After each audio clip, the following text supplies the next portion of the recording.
right, I think we are live and ready. And let me change my view because I am seeing all of your faces, but I think I might need to see board docs. And we will be ready to roll. There we go. There we go. All right. Good evening, everyone, and welcome to the February 24th work session of the Franklin City School Board. I call this meeting to order and welcome everyone. First up on the agenda, do we have a motion to come out of closed session? I move that the school board, having been in closed session pursuant to a proper motion, come out of closed session. I have a motion. Do I have a second? Second. I have a motion and a second. Any discussion? Hearing none, all those in favor moving by ward signify by saying aye, and of course nays and abstentions have the same opportunity. Bob Holt, Ward 1, aye. Andrea Shelton, Ward 5, aye. Jerry McCreary, Ward 6, aye. Harry Johnson at large, aye. Amy Phillips, Ward 2, aye. That motion carries. Next up is certification of our closed session. Do we have a certification? Whereas the Franklin City School Board has convened a closed session on this date pursuant to an affirmative recorded vote in accordance with the provisions of the Virginia Freedom of Information Act. And whereas Section 2.2-3712.d of the Code of Virginia requires a certification by the school board that such closed meeting was conducted in conformity with Virginia law. Now therefore be it resolved that the Franklin City School Board hereby certifies that to the best of each member's knowledge, 1, only public business matters lawfully exempted by Virginia law were discussed in the closed meeting to which this certification applies, and 2, only such public business matters as were identified in the motion convening the closed meeting were heard, discussed, or considered. We have a motion. Do we have a second? A second. We have a motion and a second. Any discussion? Again, moving by ward, all those in favor signify by saying aye, and of course nays and abstentions have the same opportunity. Bob Holt, Ward 1, aye. Andrea Shelton, Ward 5, aye. Jerry McCreary, Ward 6, aye. Harry Johnson at large, aye. Amy Phillips, Ward 2, aye. That motion carries. Do we have any motions from closed session? I move that I move that we go ahead, Dr. Shelton. go ahead. Madam Chair, I move that we adopt the personnel agenda as presented. I have a motion. Do I have a second? Second. I have a motion and a second. Any discussion? Hearing none, moving by ward, all those in favor signify by saying aye, and of course nays and abstentions have the same opportunity. Bob Holt, Ward 1, aye. Andrea Shelton, Ward 5, aye. Jerry McCreary, Ward 6, aye. Harry Johnson at large, aye. And Amy Phillips, Ward 2, aye. That motion carries as well. Next up is the approval of our agenda. Do we have a motion in regards to our agenda? I move to approve the agenda as presented. We have a motion. Do we have a second? Second. We have a motion and a second. Any discussion? Again, moving by ward, all those in favor signify by saying aye, and of course nays and abstentions have the same opportunity. Bob Holt, Ward 1, aye. Andrea Shelton, Ward 5, aye. Jerry McCreary, Ward 6, aye. Harry Johnson at large, aye. And Amy Phillips, Ward 2, aye. That motion carries as well. Up next is item number 3, our consent agenda. There's quite a few items underneath there this week. The first of which is a budget adjustment. This is in regards to some fluctuations into and out of those grants and funds, Title II, the IDEA, the JVG grant, which we talked about a couple weeks ago that we had been awarded. Of course, we finally have received that, so we have to receipt that in.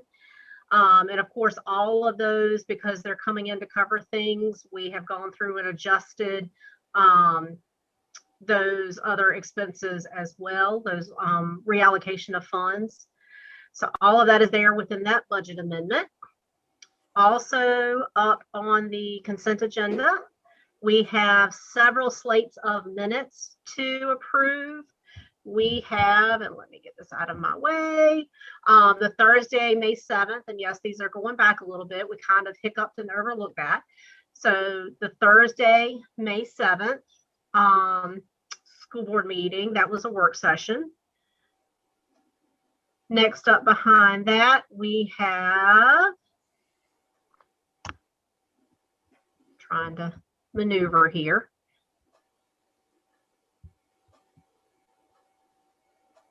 Thursday, May 21st would be the next one. That was our regular meeting in May. Then we have the September 17th. Ms. Moore had been working hard on getting us caught up on those. Thursday, September the 17th, our regular board meeting. Then our October 1st work session, as well as our December 17th regular meeting. Are there any questions from the board in regards to those items?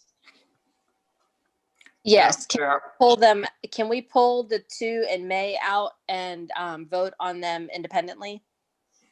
Sure. yeah, I would like to vote on all three because I'm going to have to abstain from the 2000. Okay. So pull May 7th, May 21st, and which other one, Mr. Holt? Just those two. I'm Just sorry. those two. Mr. McCreary, I think I heard you chime in there too as well. Can you repeat where we're going to vote on the 2 May separately? Is that correct? Correct. Okay. Correct. We so if there's nothing else that anyone needs to pull, if it's just those two, then we'll need a motion to approve items 3.1, 3.4, 3.5, and 3.6. And then we'll need a separate motion for item 3.2 and a separate motion for item 3.3. Is that clear as mud? Got it. Would it be recommended for me to abstain from 3.1? Let's see, it's dated back February. Is that correct? 3.1. Yes. Let's look at that. If you don't mind. Wait a minute. No, that's this year. Yeah. I'm sorry. Excuse me. I mean, we went back a ways. We didn't. Yeah, we quite did. go That's back why that far. I saw that before May, and that's why I said that. But I see now that's today, so or yesterday. Yeah, today. Yeah, we're already in February. Yes. Okay. That's okay. That means everything's going by, so we can get rid of COVID quicker. Yes. All right. So, do we have any motions from? I make a motion as you stated. I second. So that would be that motion, just to clarify, would be a motion to approve 3.1, 3.4, 3.5, and 3.6. Correct, Dr. Shelton? Correct. Okay. And I think Ms. Johnson seconded that as well. Yes. All right. Any discussion on those items? All right. Hearing none, moving by ward, all those in favor signify by saying aye. And of course, nays and abstentions have the same opportunity. Bob Holt, Ward 1, aye. Andrea Shelton, Ward 5, aye. Terry McCreary, Ward 6, aye. Carrie Johnson at large, aye. Amy Phillips, Ward 2, aye. That would be me. That motion carries. All right, next up would be May 7th, item 3.2. Do we have a motion in regards to 3.2? I move to approve 3.2 as presented. We have a motion. Do we have a second? Second. We have a motion and a second. Any discussion? Moving by ward, all those in favor signify by saying aye. And of course, nays and abstentions have the same opportunity. Bob Holt, Ward 1, aye. Excuse me, abstain. Andrea Shelton, Ward 5, aye. Terry McCreary, Ward 6, abstain. Carrie Johnson at large, aye. Amy Phillips swore to aye. That motion does carry. Just to clarify, per parliamentary procedure, the way that works is the approval of that is not based on our normal quorum of 4. It's based on the number voting, and an abstention does not count as a vote, so it would have to be the majority of votes cast. So because we had 3 voting and 3 in approval, that motion does carry. So next up, we will move to the May 21st meeting. Do we have a motion in regards to those minutes? I move to present those minutes as I move to accept the minutes as presented. We have a motion. Do we have a second?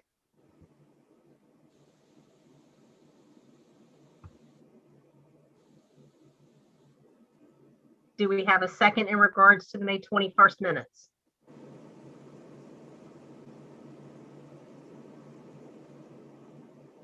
With no second, that motion dies.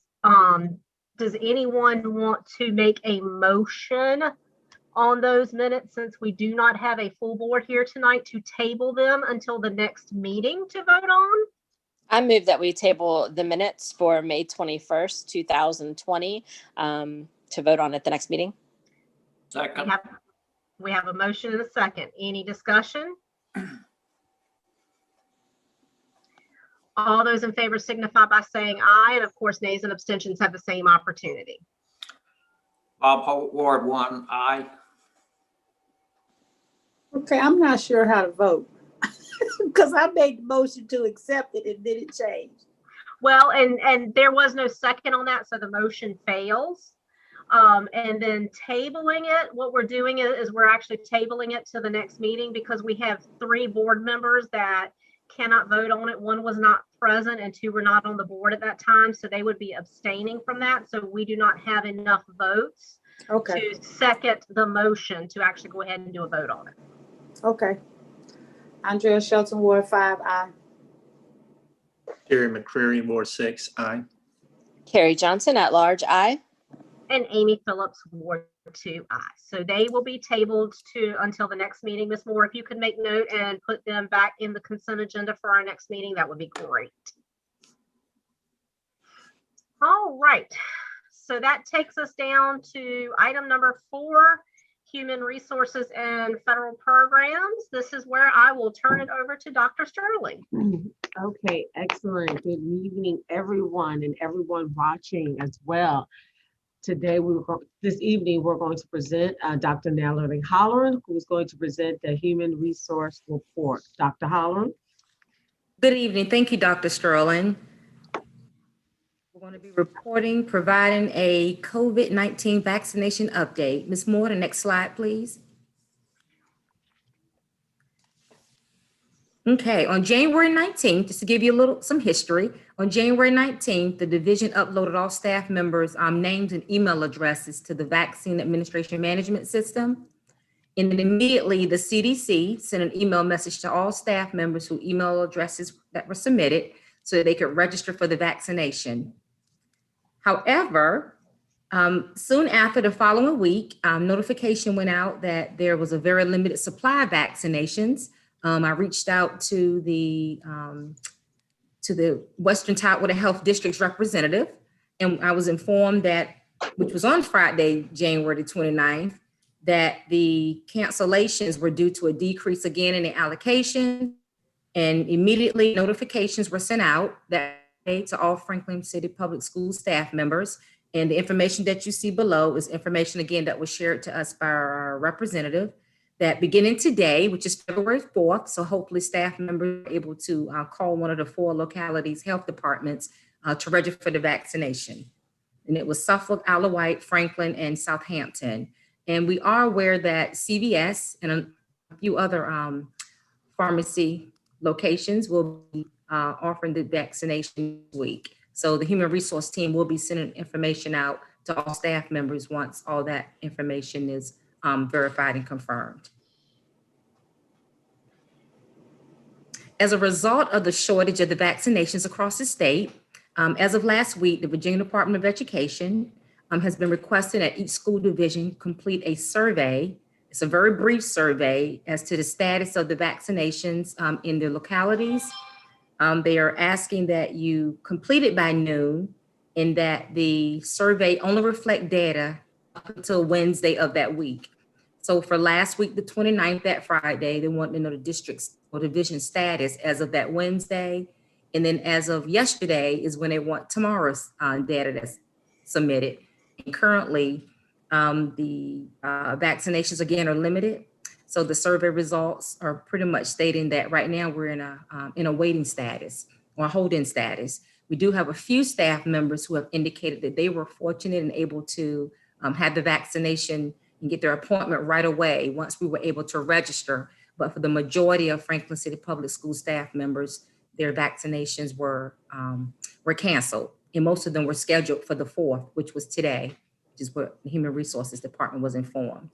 And then noted at the bottom of that presentation, the State Department definitely wanted all school localities and divisions to know that the survey is not meant to evaluate or compare local school divisions, as many factors impact the ability to access and provide data collection about receiving the vaccine. They just want to be aware so they can provide better support and guidance to school divisions through this process. And then I just wanted to share some information so everyone can kind of see that if you log on to the Virginia Department of Health website, they have lots of information. It's updated daily. I check it daily so we can make sure that Franklin City Public School staff stays abreast of the status of the vaccination. And they even have a hotline, which is the 1877 number that you see for anyone that has anxiety or expressing stress related symptoms due to taking the vaccination or the COVID-19 implications. Are there any questions? Questions, Okay. for Dr. Holleran? Thank you. I think we're good, Dr. Holleran. Thank you. All right.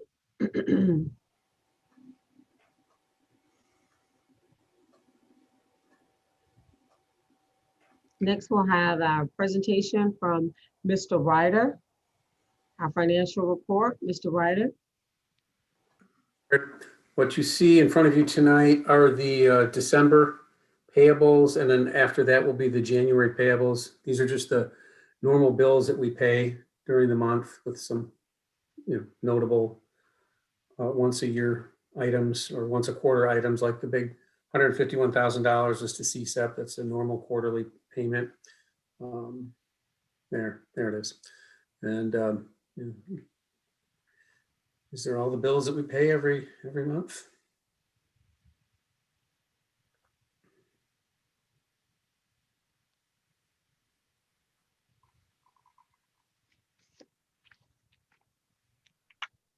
Yeah, nothing out of the ordinary for December. Mr. Ryder, could you educate me on that one item, the vendor to Norfolk Public Schools, what that is? Yes, CSEP is an acronym for Special Education something. Okay. That's what the SE stands for. I don't know the other letters. And Okay. it is the state of Virginia special education programs that are housed in, I think, 9 different regions throughout the state. Norfolk Public Schools is Region 2, and they provide a whole bunch of special ed services to a whole bunch of different school divisions. We all send our kids over to them because they have the resources and the personnel to address kids with those specific needs. And so that's the tuition that we pay to them for us. So the students actually go to their facility when it's not virtual. Yeah. Okay. CSEP stands for Southeastern Cooperative Education Program. So it's a consortium, schools within the region, within that consortium, those students that have needs that we're not able to meet within the division, Some of them behavioral issues, things like that. Some of them it's a different need that we can't meet. Those students are actually transported to and attend school on that campus. Understood. Thank you. Mr. Ryder, when a person retires from the division, are their medical expenses paid indefinitely? Their insurance? No. We, when anyone retires from Franklin City Public Schools, they are able to stay on our insurance for 18 months under the Consolidated Omnibus Budget Reconciliation Act, or COBRA. And after 18 months, they have to go on Medicare or seek their own private insurance. Okay.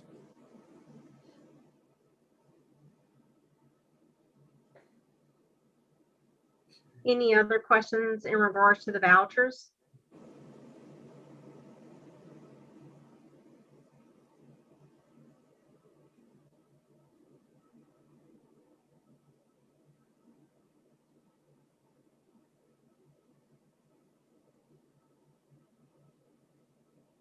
Wow, we like Amazon.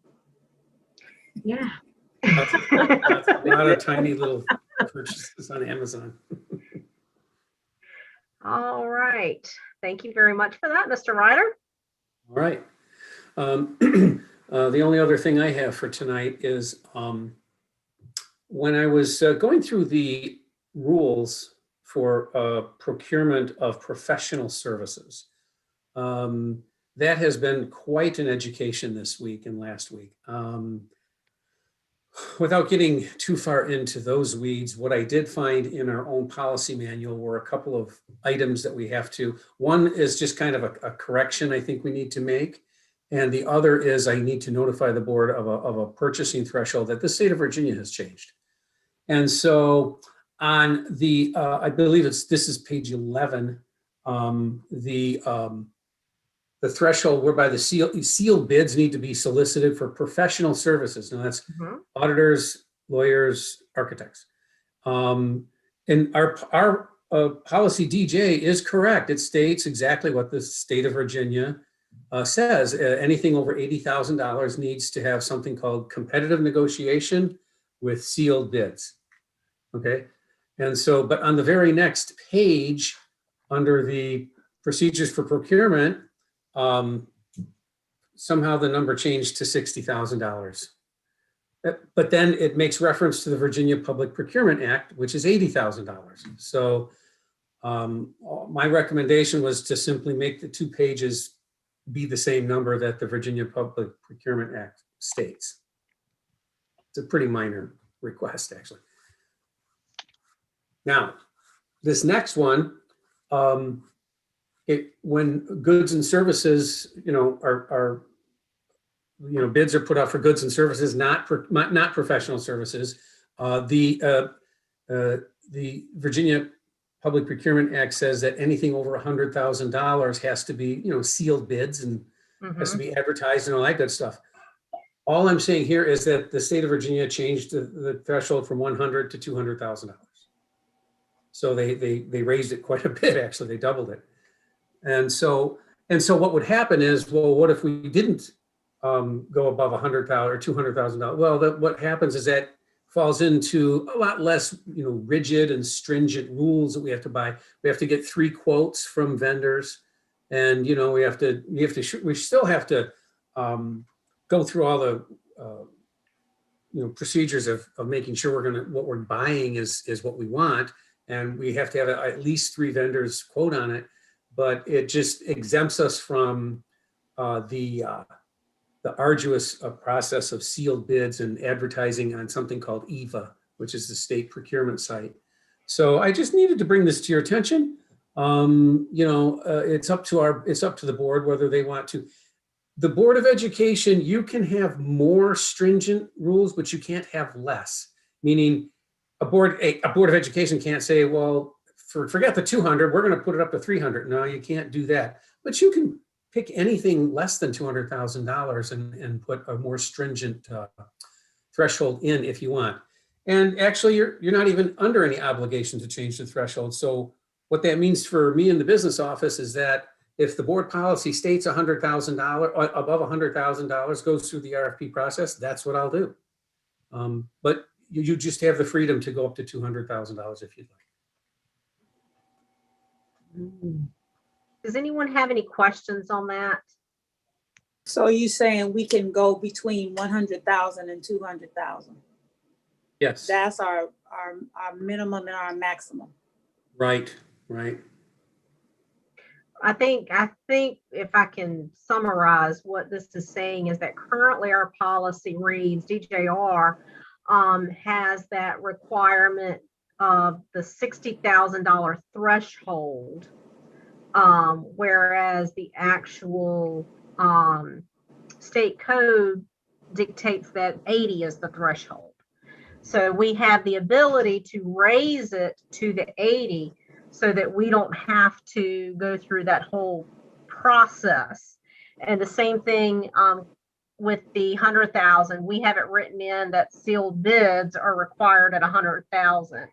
However, we have the ability to raise that to 200,000 per the code without having to have that sealed bid process. So would raising it give us more leverage?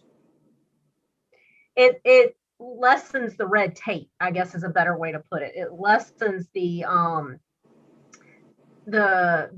steps you have to go through and the hurdles you have to go through.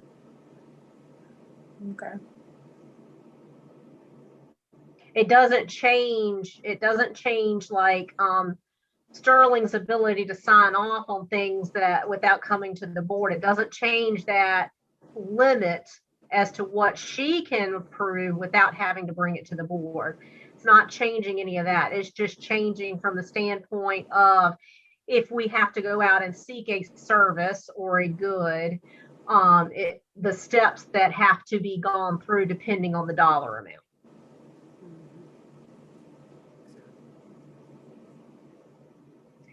So that being said, does anyone wish to make a motion? I'll make a motion, Madam Chair, that we raise the threshold for professional services to 80,000 and all other to 200,000. I second. We have a motion and a second. Any discussion? Hearing none, all those in favor moving by ward signify by saying aye. And of course, nays and abstentions have the same opportunity. Bob Holt, Ward 1, aye. Andrea Shelton, Ward 5, aye. Terry McCreary, Ward 6, nay. Carrie Johnson, at large, aye. And Amy Phillips, Ward 2, aye. That motion does carry. Thank you. Okay. All right. And Anything else for us, Mr. Ryder? That is it for the finance and operations. Okay. We're caught up with all our reconciliations, and this was the voucher month. So next week, I'm sure his presentation will be a lot more extensive. Next, we're going to move to the overnight field trip. Okay, default speaker has changed to headphones. Can you all hear me? Yes. Yes. All right, I'll do this field trips. This is for the wrestling team to do a field trip with 12 students. This is one of their state competitions, and Mr. Johnson, who is our wrestling coach, will be going with them along with 2 other chaperones. And it tells you right here, overnight wrestling trip to Salem, Virginia for state VHSL wrestling tournament at Salem Civic Center, A wrestling team and coach will travel on February 19th by school bus, spending 1 night at Holiday Inn in Roanoke, Virginia, and returning to FHS the very next day, February 20th, at the conclusion of the tournament. And this is what we've done for our new board members. We provide everyone with the field trip request application, which has to be completed in its entirety, and it just gives you more extensive information on what I just summed up, the purpose of the trip, and then also keep going down. The principal signed off on it, as well as the coach. Also, the transportation has to be requested. The supervisor of transportation has confirmed that we do have buses available, actually air-conditioned and heated buses available for our students to take that trip. Go down. FHS Wrestling State VHSL Wrestling Tournament. So we definitely want to congratulate our wrestling team. This is quite an honor, especially in the midst of COVID, for them to compete at the state level. This is the list of chaperones that you have that will be working with our 12, that will be supervising our students. Johnson, Travis Phelps, who is the principal, Kyle Cousins, who is a staff member, and Johnny McKellar, who is also a staff member, and 12 student wrestlers. This is the schedule that each a board member will have. Keep going. And right here, this is very important. This is the wrestling plan with specific state regarding the state wrestling tournament. So you have this information. And it also details COVID-19 and how we are making certain that our students are following the plan that was put in place. And we attach that for your review as well. All right. Stop right there. We wanted to make certain that we highlight individuals traveling together by bus, etc., must wear facial coverings, and they do that at every single tournament that they've attended. Covering and social distancing where possible while in the vehicle, and we also conduct pre-travel symptoms and temperature checks immediately prior to the team travel and every day after that. And these are the guidelines that we put together for our athletic plan. So you can read that at your leisure. Keep going. Quarantine and isolation, duty to report, go down. And specific or traveling, when Franklin Bronco wrestlers, coaches, and staff board team members, each ride has one row for his or her own social distancing. I felt it necessary for us to take parts of our plan out so the board will know that we do have an athletic plan specifically designed for COVID, and that is attached to the permission to attend form as well. And at the hotel, wrestlers will be assigned to a room, their own bed and all of that. Okay.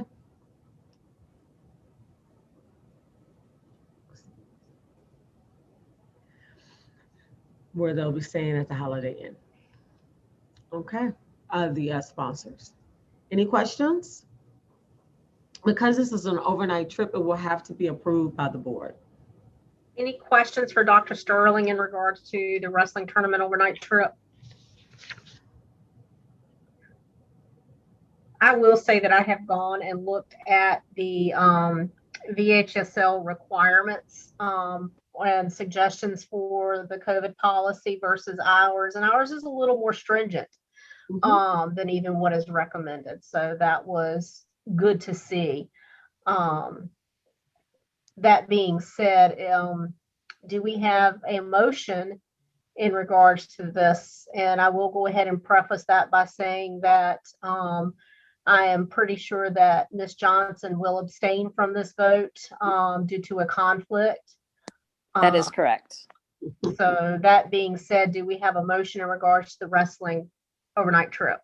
I move approval of the wrestling overnight trip, Madam Chair. I have a motion and a second. Any discussion? Moving by ward, all those in favor signify by saying aye, and of course nays and abstentions have the same opportunity. Bob Holt, Ward 1, aye. Andrea Shelton, Ward 5, aye. Jerry McCreary, Ward 6, aye. Carrie Johnson at large, abstain.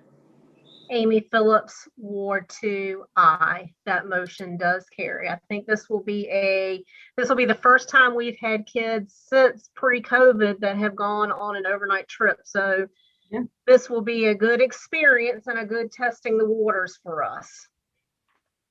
I have a question. This is Jerry at Board 6. So it was mentioned, so only overnight field trips have to be approved. Are there other factors for the board to have to approve field trips? No, only overnight field trips are approved by the board.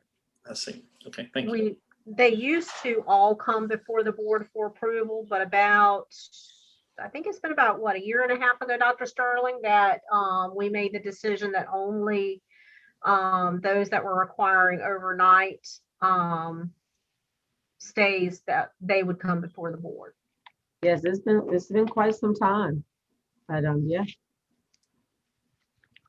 Thank you. Dr. Sterling, if you would like to proceed. All right. Next, we have an update on our academic performance. Because we have had a principal that has been under the weather, I'll be doing the middle school's data, but I'm going to turn this over to Ms. Burkhalter, our Chief Academic Officer, who will be providing us updates with the principals on data for the school, for the Standards of Learning SOL test, as well as online usage reports, and she will give you all of that information. Ms. Burkhalter?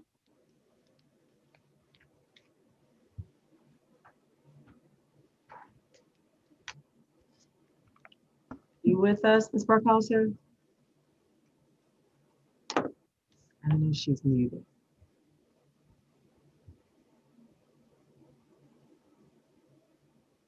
She's there, but I'm not Do sure you her see her? audio is working. Do you see her on here? I see her, but I don't hear her. And I love her wonderful voice. She's so enthusiastic. All right, we're going to go ahead on and get started until we're going to go ahead and get started until she's able to regain her audio. Please go to the next slide. All right, what you have before you is the online usage report that we are pleased to report. This is the online usage report when the board approves instructional support programs that we do in the beginning of the school year, be it operations and Title I, but we always want to bring back to the board how those dollars were spent and how the students are actually utilizing those platforms. So this one you have for IXL for mathematics, and if you go over, it tells you the cost of the program, purchased from IXL Learning, and then it gives you the usage report by month. So you'll see the September usage for fourth grade, fifth grade, excuse me, for third, fourth, and fifth grade, and it goes into the, oh, there she is. I tried to hold it up. Oh, please, you know you drive the plane, but thanks for letting me be your co-pilot. I don't fly the plane, but I drive the plane. All right, there you go. I do thank you so much. Here, I'll turn this over to Ms. Burkhalter. Good evening, school board members, Superintendent Sterling, staff, and community. Tonight I have Mrs. Thornton, the principal of SP Morton, joining me, and Travis Phelps, the principal of Franklin High School, joining me to provide you updates. The first update will be on the online usage programs because you approved the funding for that, and that's the second largest allocation out of our Title I funds. So we want to make sure that you see that we're utilizing those programs with fidelity, even in COVID. The second update we'll provide you tonight is on data. SP Morton will provide you PALS data from the fall so that you can see our benchmark. And then SP Morton will, JP King and FHS will provide SOL data taken so far. And then lastly, where we'll spend the bulk of our time tonight is providing you an update on our continuous school improvement plans, also called CSIPs, so that you can be reminded of the goals that we've set for this year academically, how we're progress monitoring, and where we are up to date with the evidence in our essential action steps that we set in place. Mr. Parker is absent tonight, so Dr. Sterling and I will co-facilitate that information to you. So at this time, Mrs. Thornton, I'll turn it over to you. Mr. Phelps, you can go ahead and unmute and show your camera so we can just flow one after another. Good evening, board members, Dr. Sterling, and fellow colleagues. I am presenting or speaking to our information on SP Morton's online usage. We utilize IXL math in addition to IXL reading. And I would like to share that we've made great gains with our usage since our start at the beginning of the school year. We have also incorporated for our K through second grade students using incentive coins so that students will giving them another incentive to go on and use those programs. There is time allotted throughout the each of the school days for students to utilize those programs to master those skills. The students enjoy both the IXL reading and math. Jason Learning, and I think if we go down a little further, also AR. We incorporated for our 3rd through 5th grade students a AR reading challenge, and that has increased our usage with that. Students are enjoying it, really joining on board, taking full use of that.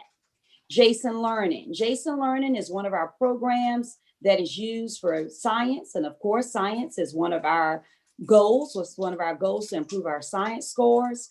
Although Jason Learning does not give a specific usage report, teachers, our science teachers report out of the usage of what they've assigned to students. Students are using that, and we're seeing gains with that Jason Learning. And then World Book, that is something that we have district-wide. Again, you see we're making gains with that. All of our usage reports, if you'll scroll down, we have one more. Reading A to Z.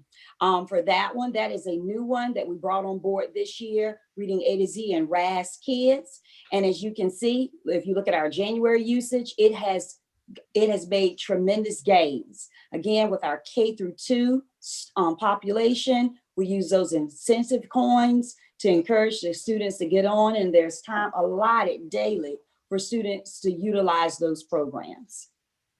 In addition to iRead. And iRead, again, that does not have they do not give a usage report for us. And PowerSchool, that also doesn't give a usage report, PowerSchool Analytics / Performance Matters. But that is what we utilize for our benchmark assessments and any of our formative assessments and summative assessments that are given to our students. Are there any questions, board members? What those incentive coins are, do they change them out for prizes, or is that just something with the online portal?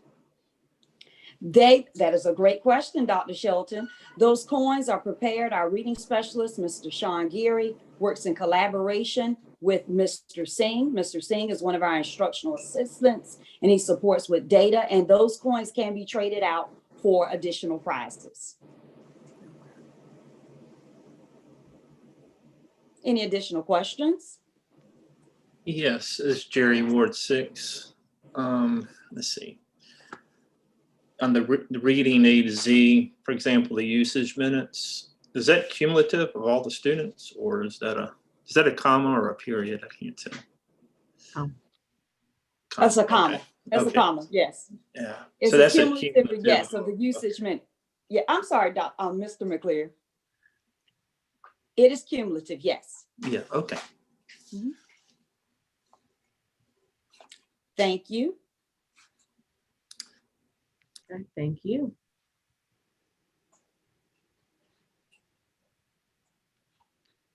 Okay, Ms. Burkhoff, I'll let you do this one.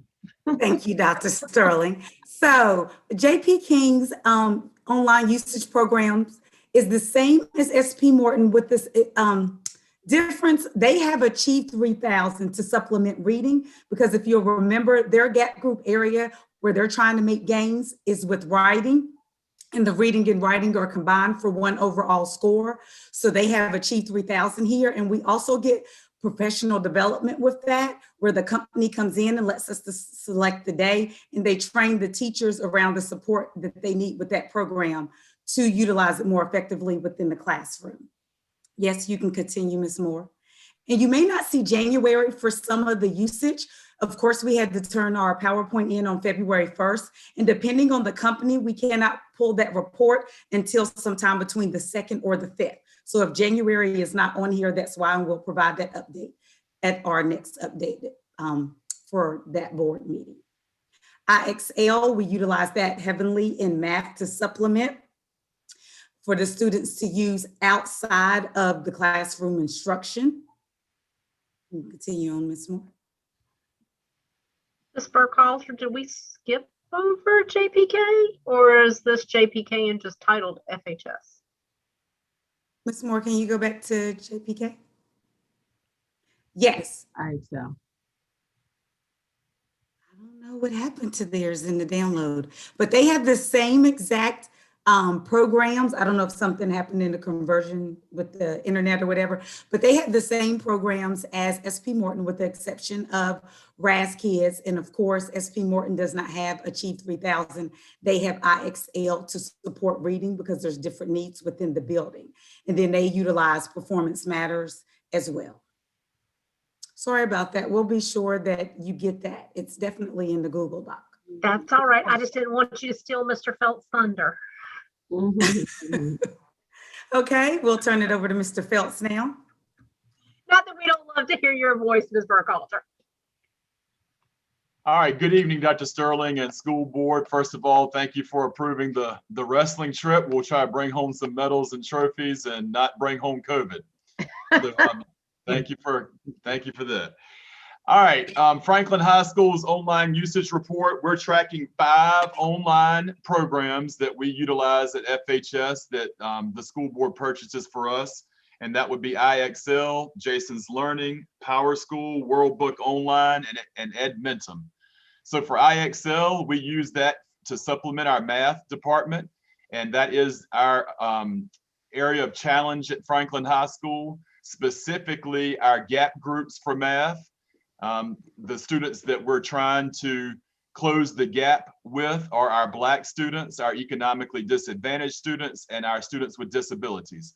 Those are the 3 areas that we are currently labeled as level 3 in. So IXL supports our math department, and you can see that we have 94 students from first semester who've logged on at least once, and you can see the hours. That's not cumulative. That's per month. And you can also see how that compares to last year and, you know, where we were at the same month last year. But we definitely utilize IXL with fidelity and daily in our math classes. Okay. Jason's Learning is supports our science department, and is something that we are using this year. We have 22 students that are using Jason's Learning, according to the data. That was in September. If we can scroll down. And that stayed consistent for the whole semester. Power School, the way we track that at the high school, like Ms. Thornton said, that's a hard one to see what the usage is, but we kind of learned one way you can track Power School is one of the features that shows how many students or how many parents or students, but it's supposed to be the parents, access the grade book to track their students' progress. So we have, as of the end of the semester, 103 of our students' records had been accessed out of 297 at the end of the first semester. So we want to improve, we want to get well over 50% in the second semester. But at the end of the first semester in January, we had 103 out of 297 students' records were accessed in Power School.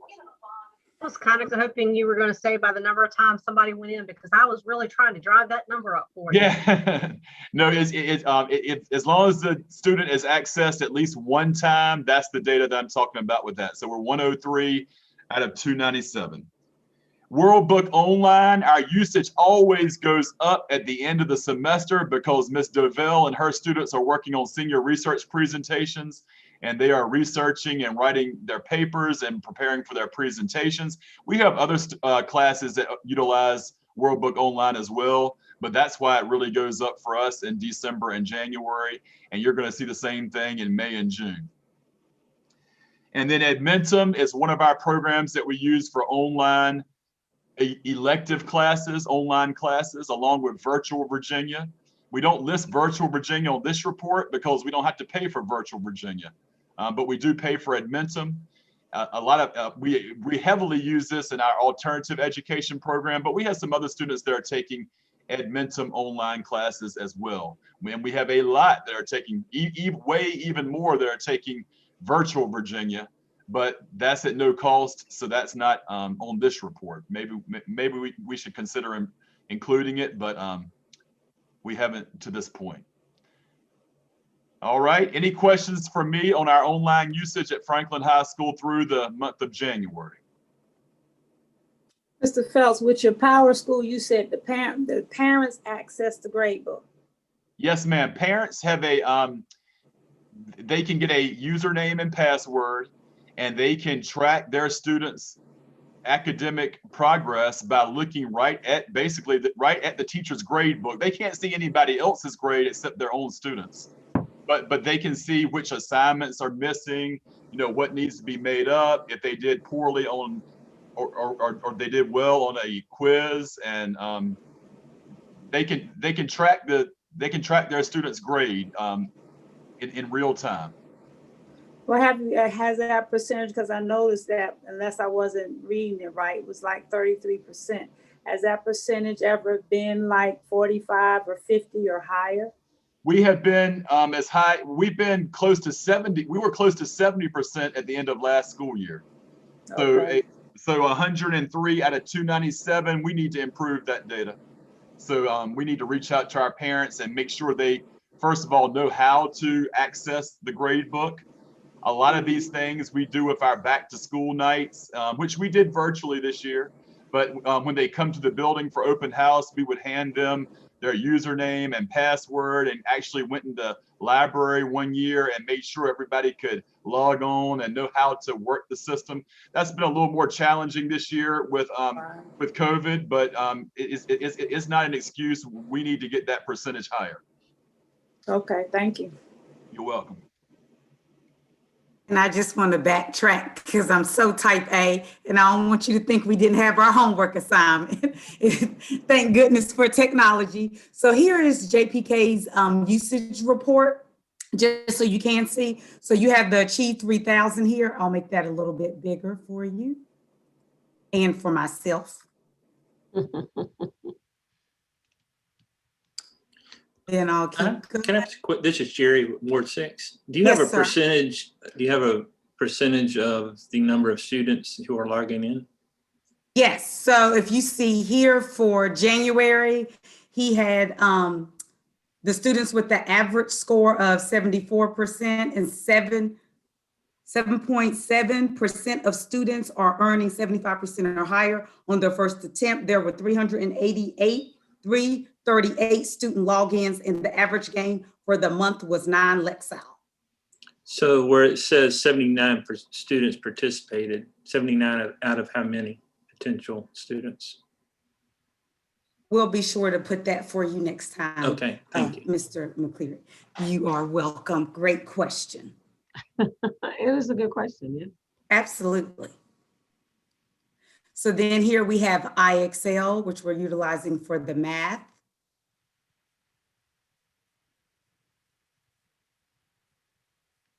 And then, of course, Performance Matters for our assessments. And JPK, of course, is using the parent-student mobile map. They had a parents as partner at the beginning of the school year to help their parents download the app and sign in and show them how to utilize that so that they wouldn't have to always log into a computer. Then we have AR.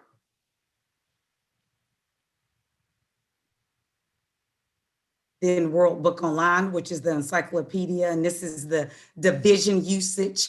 The company cannot provide us usage by school. Jason's Learning, where we utilize the modules as aligned with the SOLs.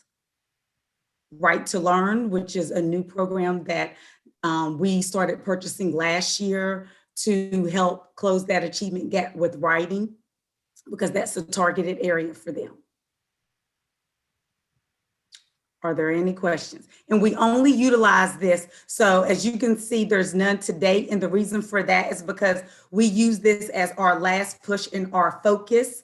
prior to the SOL. So the next time you come, you'll see that data usage because they use it for January, February, and March so that they have a different way to go about teaching, reteaching the students the skills where they were not successful on the first semester of the school year. So right to how long learn have is these right to various, reinforcement. I'm sorry. Yes. Correct, Dr. Shelton. Mr. McCleary? Yes, I was wondering how long these different online programs have been being used or have been used. So we purchase online programs from year to year. Power School, we utilize that year round because Power School is two-part. I'm speaking to the instructional side, but we also use it for management side. So that's where we have our attendance. We manage our discipline. We manage the records of parent meetings. So that is twofold. The IXL, all of these programs since I've been here, with the exception, so for at least the last 3 years, with the exception of Right to Learn, we just started utilizing that last year. And then Reading A to Z, RAS Kids, is something that they had been using, again, for about 3 to 4 years. We stopped last year because we spent almost $100,000 purchasing Houghton Mifflin hardcore reading for SP Morton Elementary School. And we wanted to ensure that the teachers learned that program and utilized it with fidelity because it had so many components.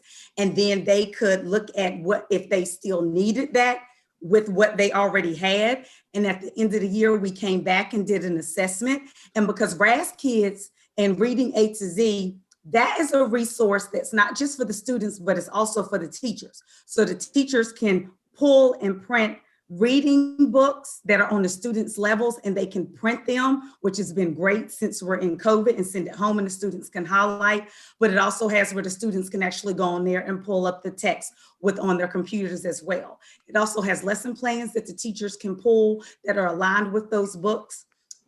It breaks down even for the lower grades and has like alphabet recognition, sight word recognition, which is those components of the PALS assessment.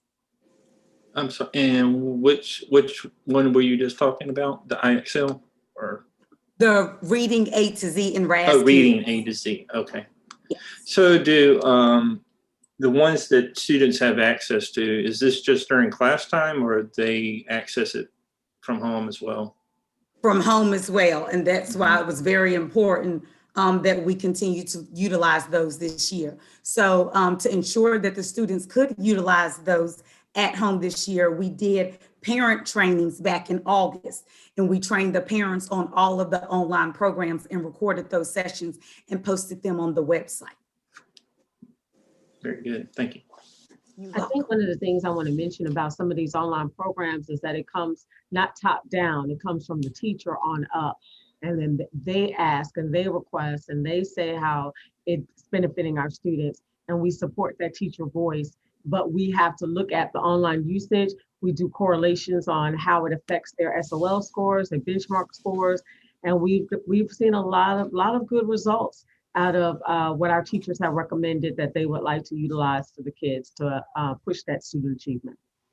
Great addition, Dr. Sterling. And in addition to that, the schools have to do an asset mapping of the online programs. And that's where they tier the programs, like we tier the students, and they'll rank them and they'll put it in red if it hasn't been effective and we won't continue it, or they'll put it in yellow if it's working, but we need another year to get more familiar with it or more support. So can we get additional professional development? Or they'll highlight it as green, and they'll put all their rationale within their asset maps that they turn in at the end of the year as part of their checkout as well. Okay, that was going to be my question. How often do you reevaluate the online programs? But Every spring. Yes. Okay. Great questions. Yes, and if I could elaborate on that, this was something, the report out to the board on usage, this was something that started about 2 years ago out of a conversation of how often are we doing our due diligence and evaluating these programs that we're spending money on to make sure that they are, first of all, even being used still. And second of all, that they are actually being utilized as much as we can and that they are actually beneficial. because it didn't make sense for us to be spending money on things that weren't being utilized or that weren't beneficial. So that's where all of this came about. So the division started actually monitoring that to make sure we were getting our money's worth out of these programs. How do you determine that? I mean, That that is the back to the administration. That is Dr. Burkhalter, her team, the administration, the not just within the central office, but within the buildings as well, to make sure that their programs are being administered properly and that they are effective and that they are worth the cost that we're spending on them. right. Mastery of skills. Accountability comes from mastery of skills. Once we start drilling down and we specifically put students on IXL, Achieve 3000, and say, okay, we need you to make certain that you fell short of achieving the goal in this particular, let's just say 1.8. But then IXL will have something to support the student. Achieve 3000 will have something to support the student. And we monitor that usage. And then when they take the benchmarks, the SOLs or formative or summative assessments, you start seeing the students actually hitting the mark because of that additional support. And again, I'm glad you mentioned that it is so important to be able to have these resources at home. That's why the one-on-one initiative for our students is so important when we pushed for that 3 years ago. Right. Mm-hmm. All right, we have a lot more to go. This is our semester break of data, so we need to move forward. Okay. We'll right ahead and continue. Thank you, Mrs. Thornton. All right. So I am going to be speaking to the PALS data. PALS is the Phonological Awareness Literacy Screening, and it is given to students in pre-K through third. You see data listed for our kindergarten through third grade. As the pre-K tests, they do not have a set benchmark score because they look at different components. The other grade levels also look at different components. However, they do set a standard fall benchmark. I'd also like to add that we are currently in the midst of administering the mid-year PALS test. That window initially was supposed to close on the 6th, but it has been extended into the 16th of February. So we look forward to getting that data back to compare and see what gains our students have made from the fall into now. So as you see, kindergarten, we had a fall pass rate of 81%. And again, a benchmark, there are different benchmarks set for kindergarten, first, second, and third. So with those benchmarks that were set for the fall, we had kindergarten that came out at an 81% pass rate, first grade, a 56% pass rate, second grade, 34% pass rate, and then third grade, a 44% pass rate. So currently what we're doing, our reading specialist for K2, Mr. Sean Gary, he has met individually with each of the teachers in those grade levels to go over their data. They've had that specific time one-on-one with him to go over their data. They've created their next steps of what they will do to help our students make gains, to help our students meet mastery. PD was done last week and it will be done tomorrow. We do our PDs on Fridays with the team to help make those gains for the students moving forward. Our third grade, Mrs. Stephanie Cox, she works with our third grade reading students, and she also has met with the team. They have verbalized their next steps, created them out, and they're now putting them together on a written plan of next steps of what we're going to do. And one thing that we talked about is what we're going to do differently to help make gains for our students. Are there any questions, board members?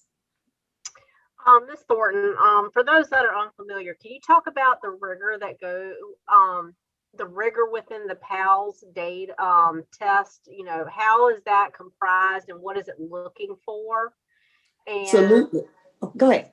And when we look at the pass rate, what that is looking at. Is it looking at up to that point, or is it looking at that would pass and achieve that end result, in the year goal? Okay, so when we look at the PALS testing, again, it's the Phonological Awareness Literacy Screening. It is comprised of several different components. It looks at, when you think about kindergarten, it looks at concept of word, letter recognition, in addition to letter sound recognition. When we move up to our first, second, and third grade, we look more at still letter sound recognition, because that's key, in addition to comprehension and word recognition. Those are all key components for all of those tests. When I speak to comprehension, for first, second, and third grade, there's a passage that the students read, and that passage is based on the number of words that they could recognize from they do the words in isolation. So based on that, they do the passage, they read that passage, and they look for different rates. They look to see if the child is at a independent level, or if the child is at a frustration level, or if that child is at, a level where they can go ahead, they need more instruction. The way that it's set up, when I talk about the fall pass rates, the benchmarks, that's a standard score, again, that the students should have at that point. In the fall, in the spring, the benchmark scores go up a little bit. So basically, we look to see how the students are coming with the numbers. And I'll look at first grade, for example. We had 50% pass rate. But again, that's based on that fall benchmark. In the mid-year, they really don't set a pass rate, but we still look for those gains. And in the spring, that pass rate is set with a test that is very similar.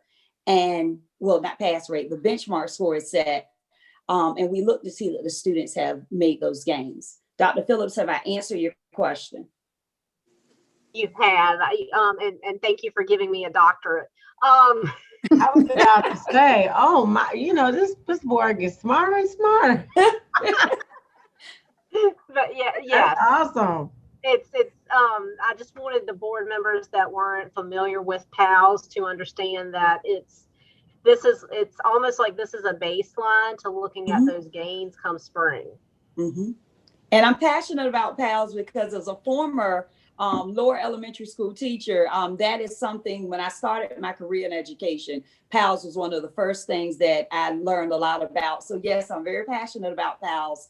And that was always a time when I was in the classroom, to look at the gains that the students make when they come in the fall, to look at how they're progressing mid-year, and then to look at those overall gains that are made in the spring. And just a reminder to board members that are not familiar, third grade is when that SOL testing starts. So this is really our gauge up until that point. Yes. Thank you.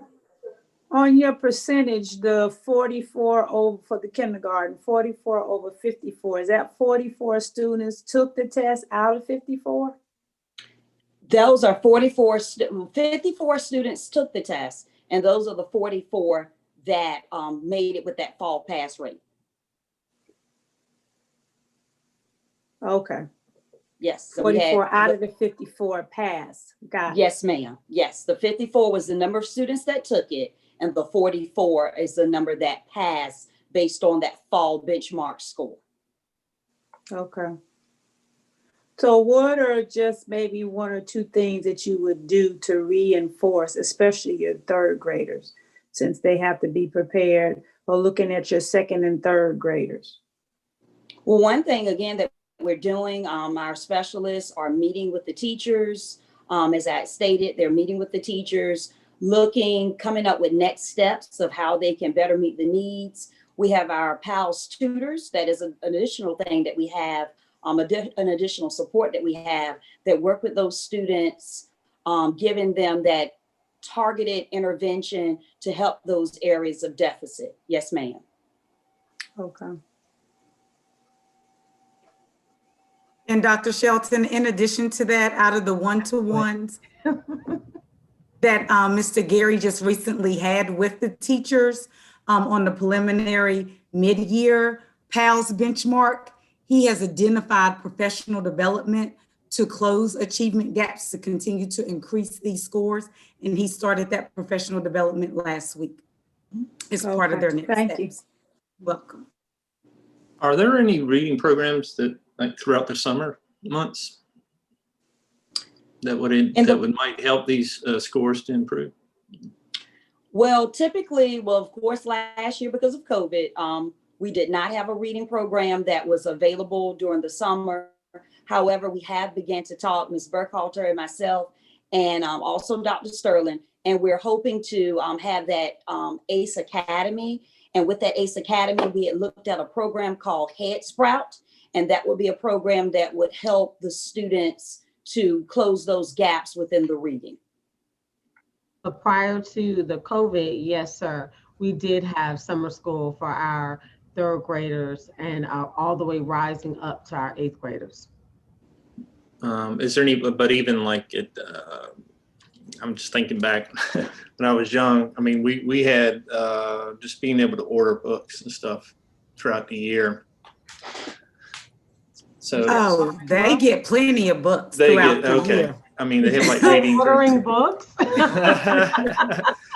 No, I mean, our books. No, I'm talking about students, choosing reading of interest. Well, to piggyback on that, not for the summer, Mr. McCleary, but we have novels for our third through fifth grade students.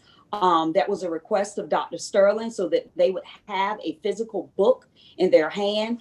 And each 9 weeks, the students get those novels. So they have that book to intensify and to just push that love and passion for reading. Right. I think Mr. McQuarrie is also talking about your love and passion for that weekly reader. Remember, you could circle and order those different books. Oh, well, they were short.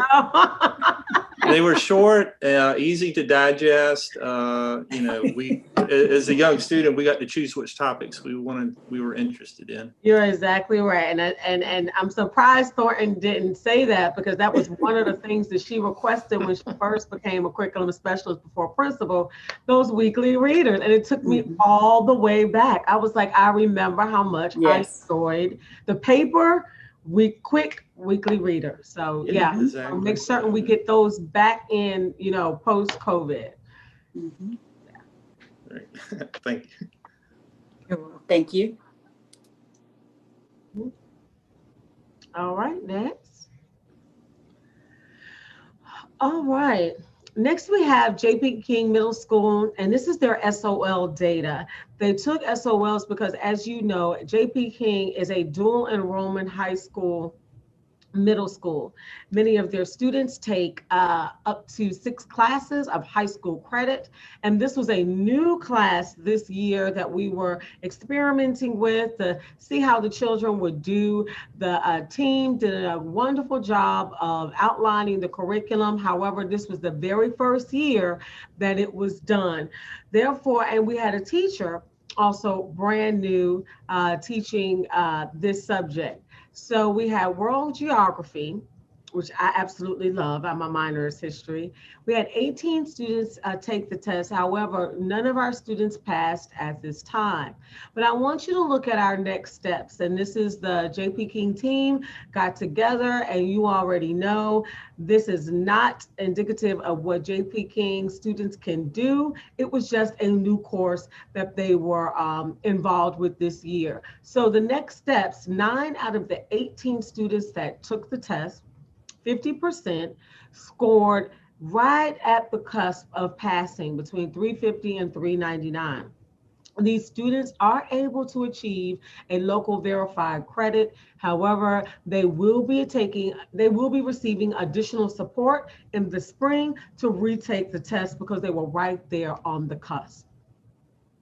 Okay, 18 students out of 18, which is all of them, are able to participate in tutorial services. Even the ones that fell below the cusp as well, are able to retake the test in the spring 2021. However, because we had such a deficiency in world geography, we decided that the next group of students will be able to take a different course. And this is a course that they do not have to take an SOL for. However, it is a course that they will receive high school credit for. We were exploring African American studies that was just approved for our course offering guide for the second semester. But I'm going to have Ms. Burkhalter go into more detail because this was a very tedious process, going back and forth with WHRO, going back and forth with Virtual Virginia, as well as the BDOE. And she's going to tell you the course that at the end, we would like to add to our course offering guide. Ms. Burkhalter? So yes, we had explored African American studies because we know this is an initiative to where the VDOE is moving towards, and we also know that it's a targeted focus area that Dr. Sterling would also like to build within the curriculum as well more. But in working closely with Meta Stratton, our data manager, we contacted the VDOE to find out the pros and cons of it. And one of the things we have to look at is our teacher that is teaching the class. Are they licensed? We need a class within that content area. So the African American Studies class would not be within her content area based on the requirements. So then we started looking at, okay, let me step back. How can we support this teacher who's first year teaching, new to a course, and what resources do we have? So then we called Mr. Phelps and he rallied his team and the support from them. So we said, okay, we have Edmentum that we're already paying for. We also have Virtual Virginia. They have the courses in there. So Mrs. Stratton and I had meetings with Virtual Virginia, Edmentum, and the VDOE. And what we came to decide on with Dr. Sterling's approval is that we are going to implement the class, and in Edmentum is called Contemporary World AB, but the VDOE calls the class, which is still compatible in the line, they just have a different name. They call it 20th Century Contemporary History Modern. That SCAD code, which is the course code, is 2387. Now, the state of Virginia doesn't care what we call it. We can call it peanut butter and jelly. We just have to use that SCAD code. The great thing about this course, we did have one other option, but then Mr. Phelps is already teaching it. And so then we would start taking away that high school credit from the high school, which we don't want to do. So that's why this class is the only option. It's within the teacher's license. It's a middle school class. It's an Edmentum course. They will train her. We already have staff utilizing the program at the high school that can be a mentor support to the teacher as well. So, and then the added plus to this, you can alter that course as it is in Edmentum and build it to the specifics however you want if you don't want to utilize it as it is. Northern Virginia has already altered that course, and Culpeper has already altered that course. Edmentum told us they would be more than happy to share those resources with us if we wanted. So as you can see, there's a plethora of support for us to move forward with the 20th Century Contemporary History Modern class. Are there any questions? So when you say contemporary history, what kinds of things would you cover?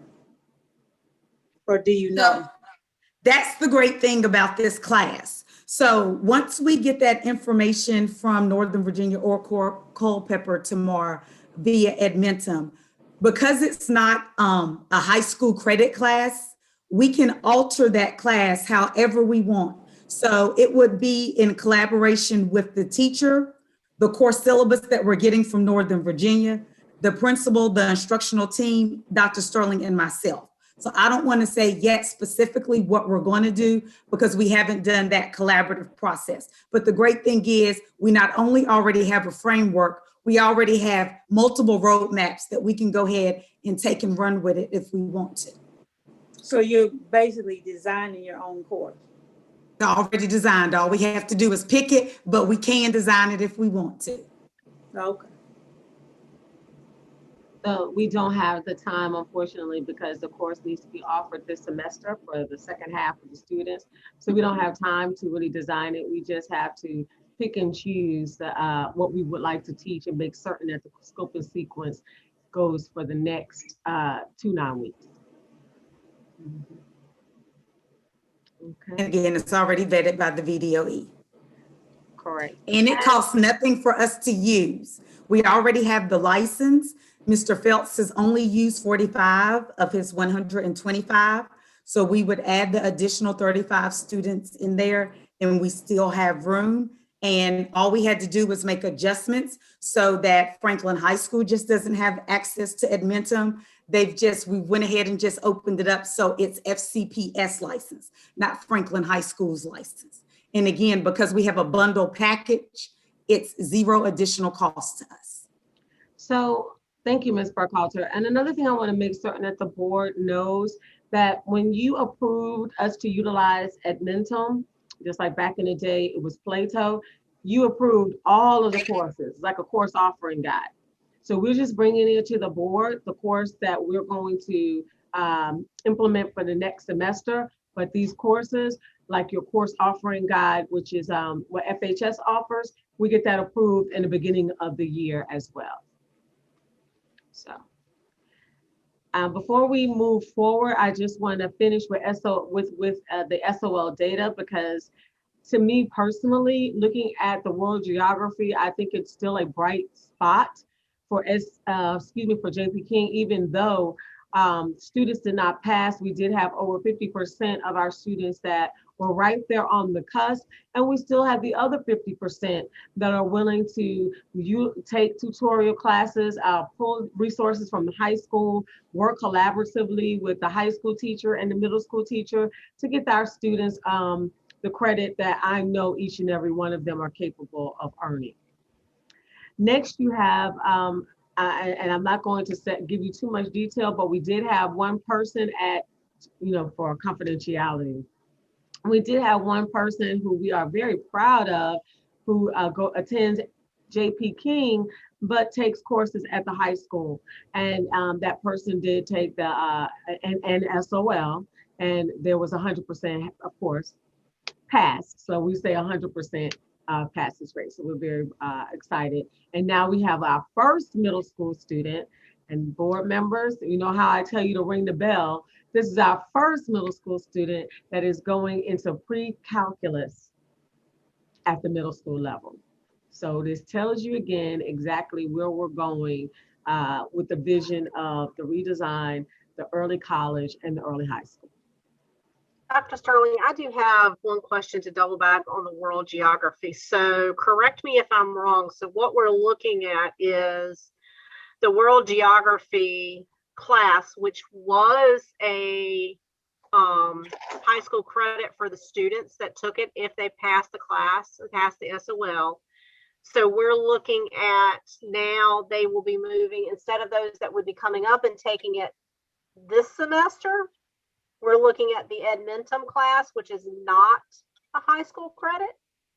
No, the Edmentum class is a high school credit. I just wanted to verify that. Oh, absolutely. All children will have those opportunities. It is a high school credit, but when you switch semesters, the 18 students will not have the opportunity to take this course because they're taking another course. However, we are providing tutorials and support, reteaching, so they can get ready, just like the high school students that may not pass their SOLs, but they're into the spring semester and they can come back and take that exam again. We're giving the middle school students the same opportunity. But the difference with the middle school student is they don't have to carry that course over to the high school. The parent has to authorize that they want to carry that course to the high school. So if they don't pass, they could start with a clean slate. And are you needing a motion on that tonight to amend the course offering guide to add in that Edmentum class? Because we're making the changes, I would love to have an amendment to that. Thank you. Okay, that being said, does anyone want to put forth a motion in regards to the addition of the recommended course to the course offering guide?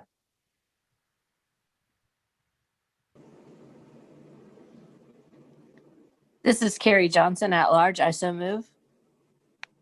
We have a motion. Do we have a second? Second. We have a motion and a second. Any discussion? Just to clarify, this is adding the Edmonton program? Correct. The course. Adding the Edmentum course to the course offering guide for JP King. Any other questions? Hearing none, then moving by ward, all those in favor signify by saying aye, and of course nays and abstentions have the same opportunity. Bob Holt, Ward 1, aye. Aye, Tanya Smith. Aye, Ward 3. Aye, Tanya Smith, Ward 3, aye. Thank you, Ms. Smith. Andrea Shelton, Ward 5, aye. Jerry McCreary, Ward 6, aye. Carrie Johnson at large. Aye. Amy Phillips, Ward 2, aye. That motion carries. All right, you can go ahead and proceed. Okay, I will turn this over to Mr. Phelps.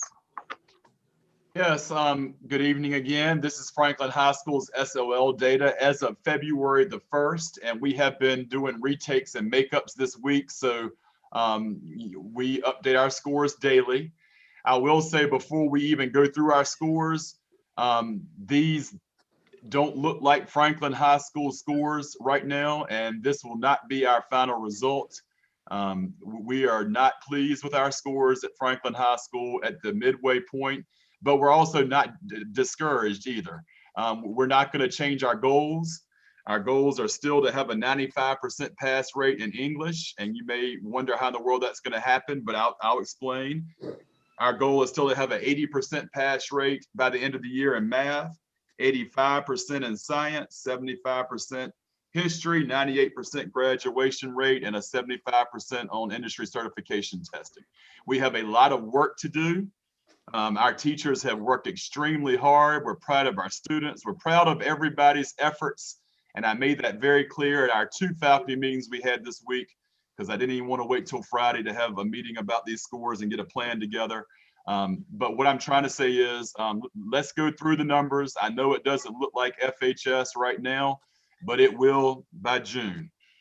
All right, reading. Right now, we're at 59% pass rate on the English 11 reading, the end of course reading SOL test. Writing we took a dip in writing. So overall English right now is 45%. That's 31 out of 69. We have dug into our data as a team here at the high school, and also in our principals meetings every Monday, we dig into the data, and we go way beyond just overall. We're looking at subgroups. We're looking at especially our gap groups in math, and we're formulating next steps to address the data, which I'll go through in a minute. So that's our English data.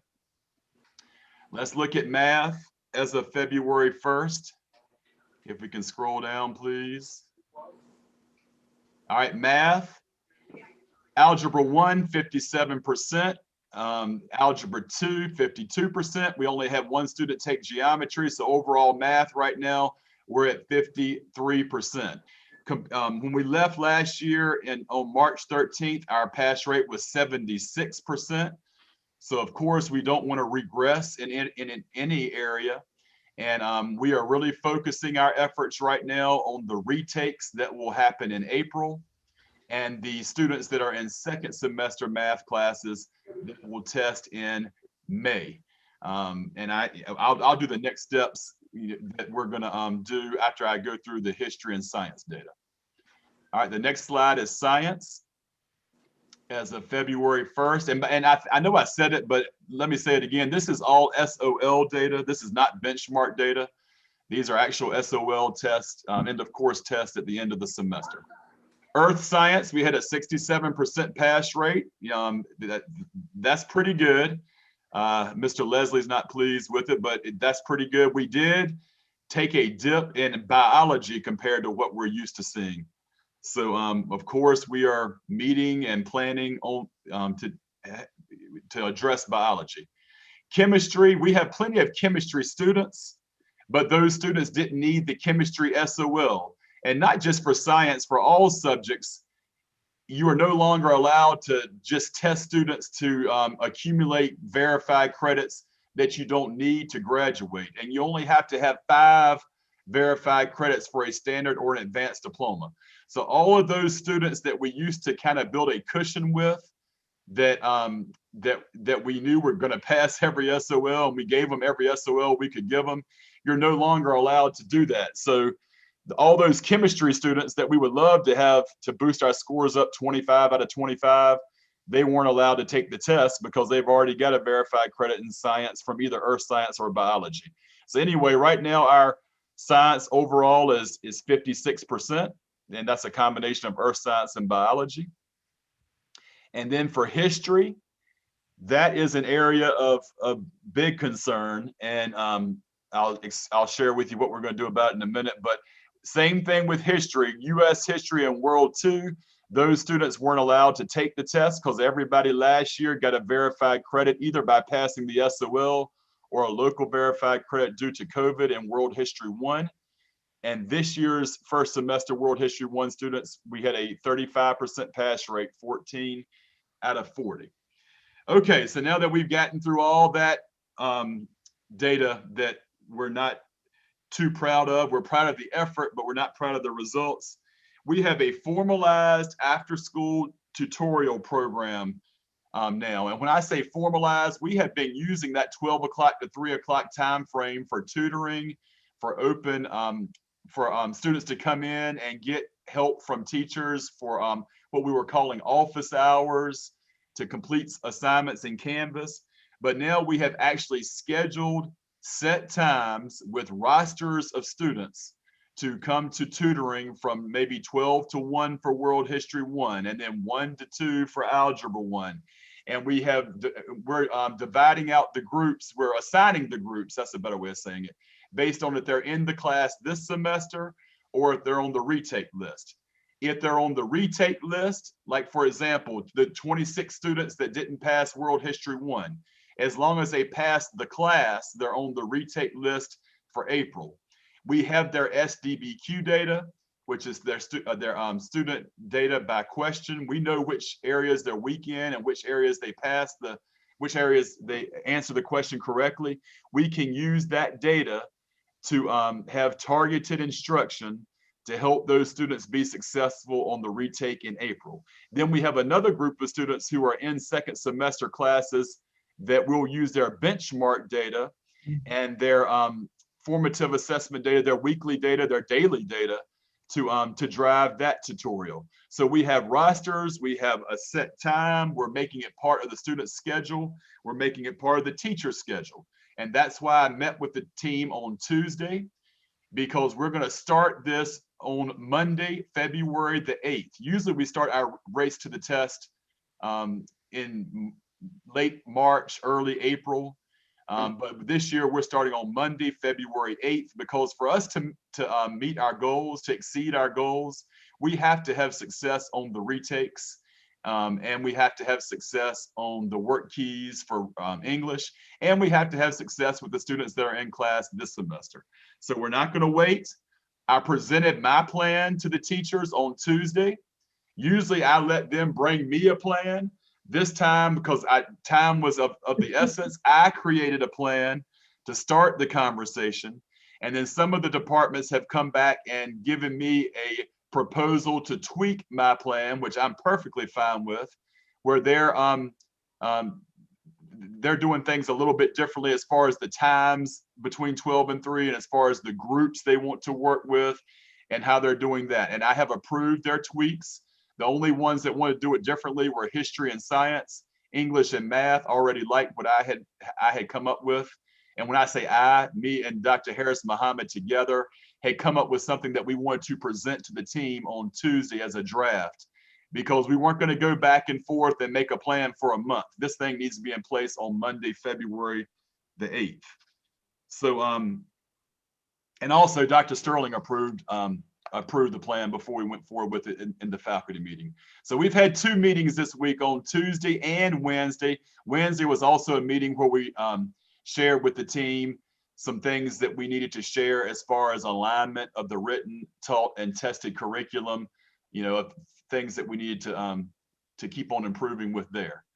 So does anybody have any questions for me on the next steps or about the data that I just presented? It's not a question. Well, maybe it's a question, maybe it's an observation. I'm not sure. I'll just say it. I'm sure part of the reason for the scores has to do with the present environment that the students are in. And I know that you all have looked at the social emotional learning, but I'm just wondering, is it having a greater impact on to me, the data is saying it's having a greater impact on the students than we realize. I would agree with you, Dr. Shelton. And in our conversation yesterday and the day before yesterday with the team, we addressed that, but I limited that conversation to no more than 10 minutes because some things are out of our control. So I wanted the conversation to be about what was under our control. Everything you're saying is true, and our team talked about that as well. And they also talked about what are we going to do to hold the students accountable for attending class, and what are we going to do to hold the parents accountable to make the students attend class, and all that stuff is true and valid. I'm just not sure how much control we have over it. So I mean, we have some control. I mean, we do. We send Mr. Lowe out and we try to control what we can, but that I wouldn't let that be longer than 10 minutes of our conversation because I wanted our conversation to be about what we can do at Franklin High School to address the data by altering our 12 to 3 schedule, by using our SDBQ data, by changing up some staff as far as who's going to teach what is in the afternoon, by having a different approach. You taught it this way last time, it didn't work. Let's try something different this time. So our plan was more about what we can control, but what you're saying is true. It definitely affected the data, but I didn't see any need to sit around and talk about things that are out of our control for 2 days. Okay, because that's the world, we have to be virtual right now because of safety and because of the pandemic.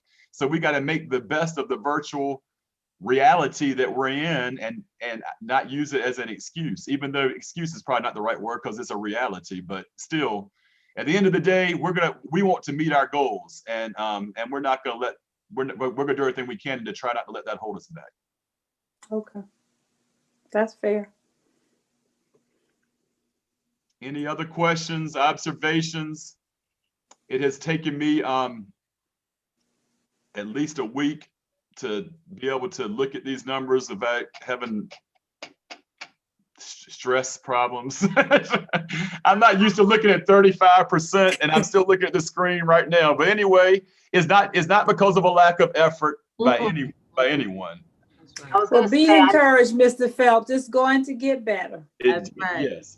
I was going to say I can only imagine, because I know how you are, Mr. Phelps, about those scores, the heart palpitations that you have been having, but it's going to get better, and I think this is information that we needed to be real about, and I do agree. I think that there's plenty of growth potential there, and I think that our students are capable. It's just finding what works. And I'll also say this, I learned a lesson this week because I kind of dove right into Tuesday and Wednesday. I just went right at it without really sugarcoating anything, our data, and that we got to improve and we got to have a plan. And then I spent till 10:30 at night on the phone with teachers because they are not only me, the teachers and so a lot of our students, but our teachers are really, they live and breathe and internalize and take personal their data. They care about it. And it's not, they care about their students even more than their data. And so I have to also be careful with my approach to make sure we don't have teachers jumping off of cliffs too, because they're so, in other words, I need to be more of a cheerleader and more of an encourager than probably I was on Tuesday. I was more of that on Wednesday than I was on Tuesday. He's a true instructional leader. And you know, I joked with Mr. Phelps, but, you know, I told him because I had a teacher say, I failed Mr. Phelps. And I said, what are you telling them over there? They do not want to disappoint you. And that's, you know, something positive. It speaks to his leadership. But, you know, Dr. Sterling and I was chuckling because Dr. Sterling said, did you see Mr. Phelps' email? I said, I didn't even have to open it. I saw the subject. He said, Dr. Sterling will not come over here and tell me to get a plan together for my data. I'm starting my race to the test 2 months early. Here is my plan. Stamp approved on it, Dr. Sterling. And we just fell out laughing. And she said, that's why he's a true instructional leader.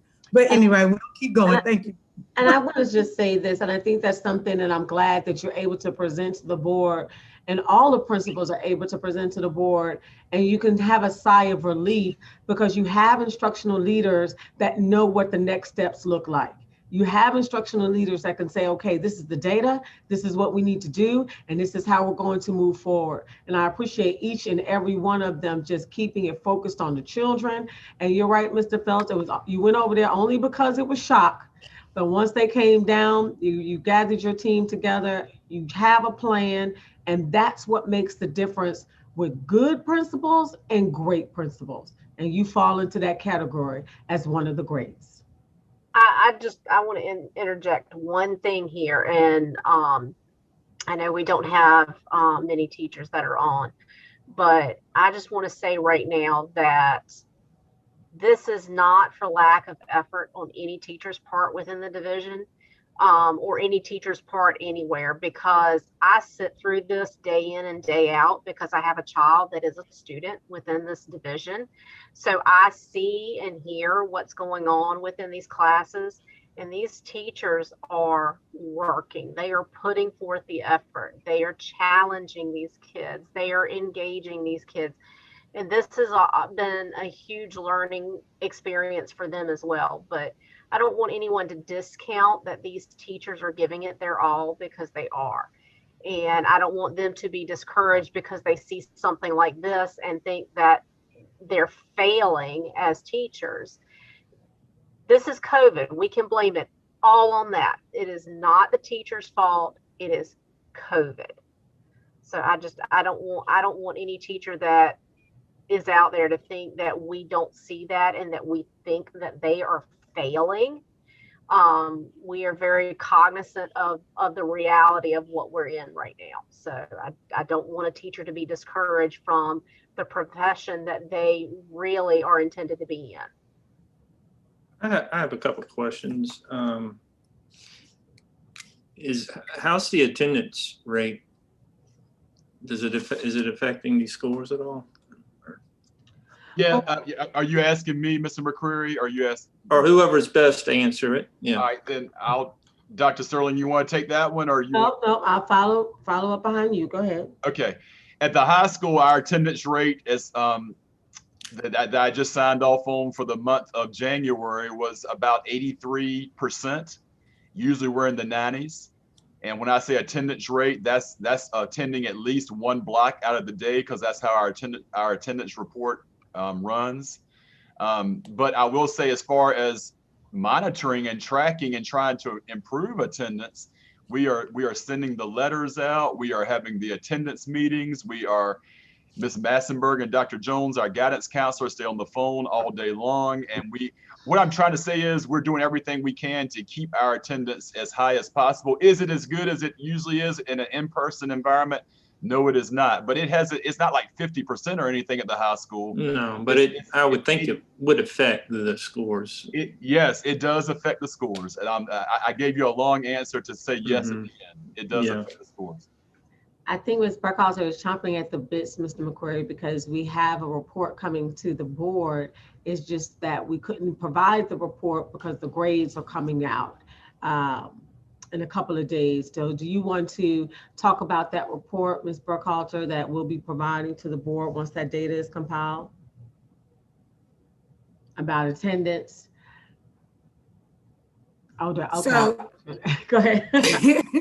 No, because we still haven't even got to the continuous school improvement plans.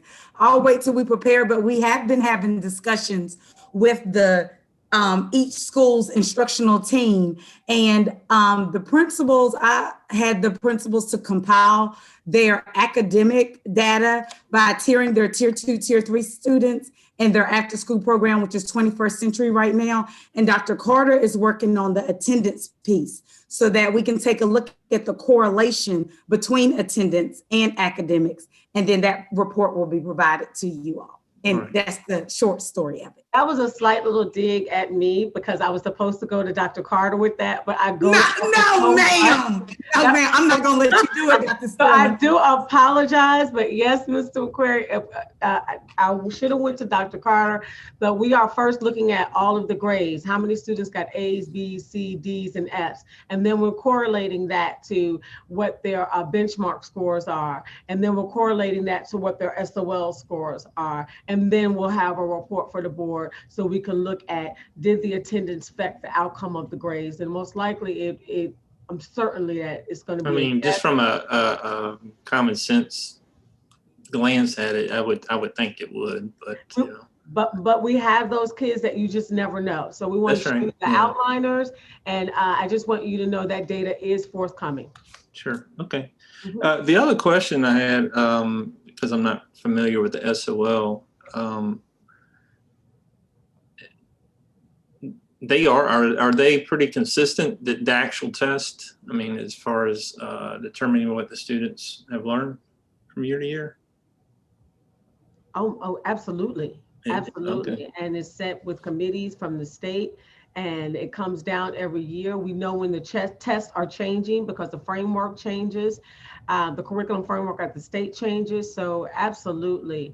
And we do extremely well on those exams. Most of our tests, I'm going to say over 90%, Franklin City Public Schools does amazing. However, there are some that we are monitoring, like science at the elementary level, reading at the elementary level.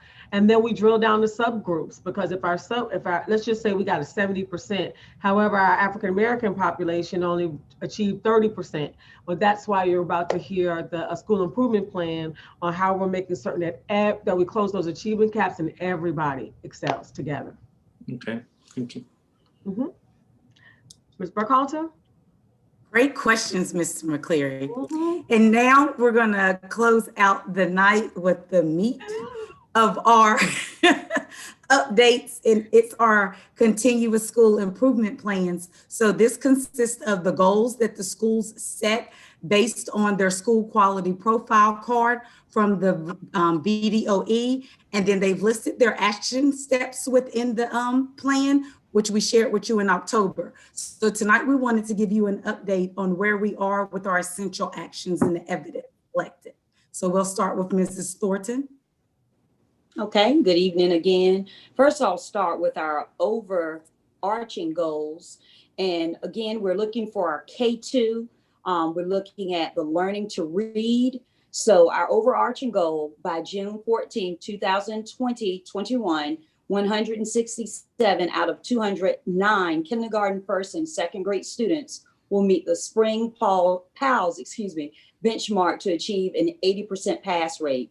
As previously I had spoke on PALS and where we are currently. And again, we're working on that mid-year. So again, we have created various essential actions, and we're working on various action steps to meet that goal. One of those action steps that we're looking at is making sure that we have developed a plan, and we're implementing that plan to provide guidance to our teachers and feedback on the expectations for evaluating, monitoring, and implementing the written, taught, and tested curriculum. In addition to that, PD, ensuring that the PD aligns with what the teachers are currently teaching. Can you scroll down, Ms. Moore? I'm gonna make it smaller. All right, there. Again, right there, when we talk about our PD on our daily alignment of our reading instruction in both the content and cognition with the Virginia Curriculum Framework of Essential Knowledge and Skills, we are still working with that. You see a link there. There was a division-wide PD given on evaluating the alignment and quality of the written, taught, and tested curriculum. That was given district-wide, not just with our elementary school teachers, but it was given district-wide because that is a vital part in ensuring that our students meet the gains that they need to make, making sure that that instruction includes that content and cognition. Can you scroll up, down, Ms. Moore? And these are just some of the PD opportunities that are being held monthly to make sure that we, again, essential actions and action steps to make sure that we are meeting our goals. These are given by our specialists. On Fridays, we have our PD, and that is when the teachers receive this PD to meet those areas. Again, our weekly PLCs, and then making sure that we're incorporating those Marzano's high yield strategies. We know with Marzano's, we're going to get great gains from that. It's research, everything that we do, best practices and research based. So we're using those with our teams.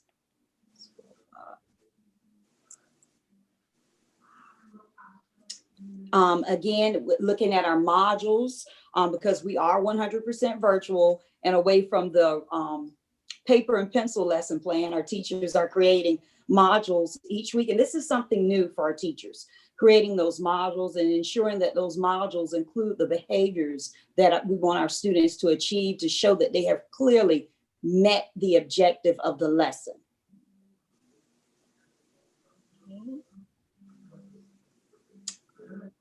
And then scroll up a little bit more, Ms. Moore. Thank you.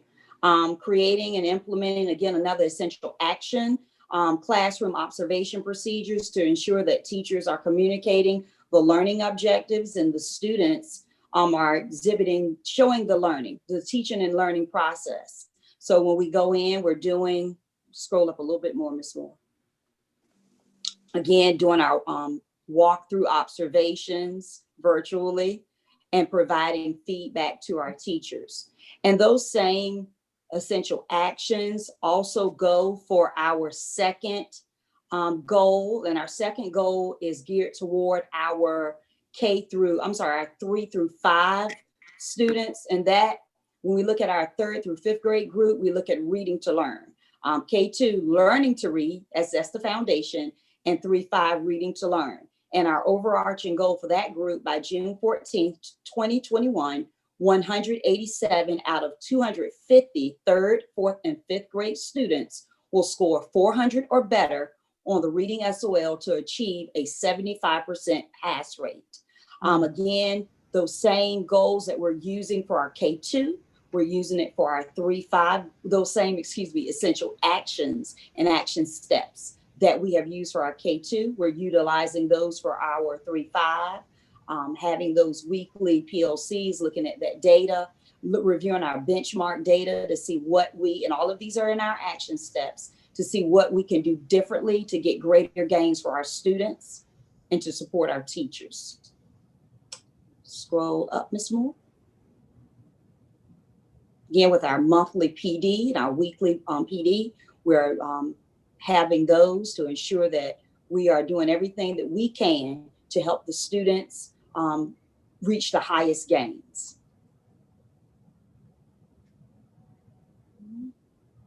Okay. Oh, it keep going. It's another part. Keep on going. Our next goal, and she's getting to it, is in the area of right there. Thank you, Ms. Moore. In the area of science. Again, science is one of our areas of focus. And science, that science test will be given to our 5th grade students. So by June 14th, 2021, 64 out of 92 students in the 5th grade will score 400 or better on the science SOL to achieve a 70% pass rate. Again, with our essential actions, providing feedback to our science teachers on the use of their professional development. Also looking at that they're using the written, taught, and tested curriculum with fidelity. One of our action steps, and this ties in with our usage, Jason Learning. Jason Learning is one of our online programs that is utilized, and Jason Learning directly correlates to our science. So that is one of our action steps that we're using to help meet our goal. Again, helping the teachers in developing weekly formative assessments, another action step, and using that benchmark data to guide that instruction. What can we do differently?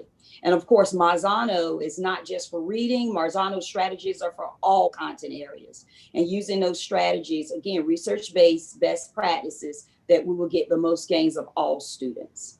And also looking at our subgroups of our African-American males, in addition to our students with disabilities. Okay. Are there any questions, board members?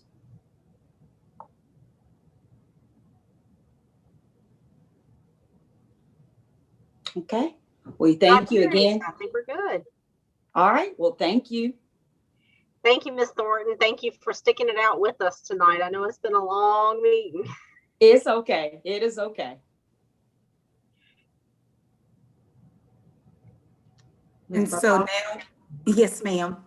So now we have J.P. King Middle School. You can see here, they're right there, Ms. Moore, thank you. Their first academic area of focus is English. And the SMART goal that we set here was by June 14th, 2021, 57 out of 77 eighth grade students on the writing SOL test will score 400 or better to achieve the target rate of 75%. And some of the essential action steps, you can scroll down, Ms. Moore, that J.P. King have started implementing is they have tri-weekly assessments that they've been conducting with the students and collecting that data so that they can adjust their teaching as needed to meet each student where they are. In addition to, teachers are having small group conferences and one-to-one conferences with the students in reading and writing to support those students with making gains in their targeted areas. The other area of focus, go back a little bit, Ms. Moore, go back. Right there, thank you. The other area of focus, academic focus for J.P. King is science. Even though they were accredited in science, they made it with the 3-year average. So remember, that's one of the options for a school to make the accreditation, but they did not make it in standalone. In standalone, they scored 69% pass rate.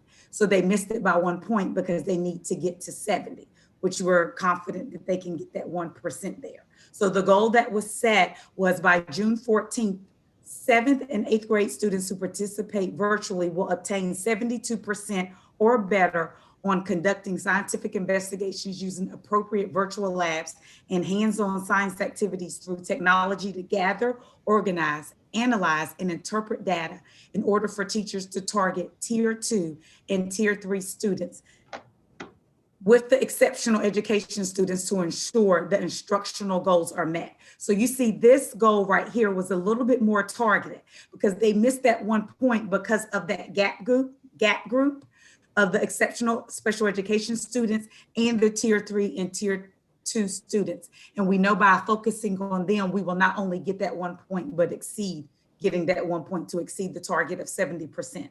So some of the action steps that J.P. King have carried out, Ms. Moore, if you can scroll down, they also conduct weekly PLCs at the school.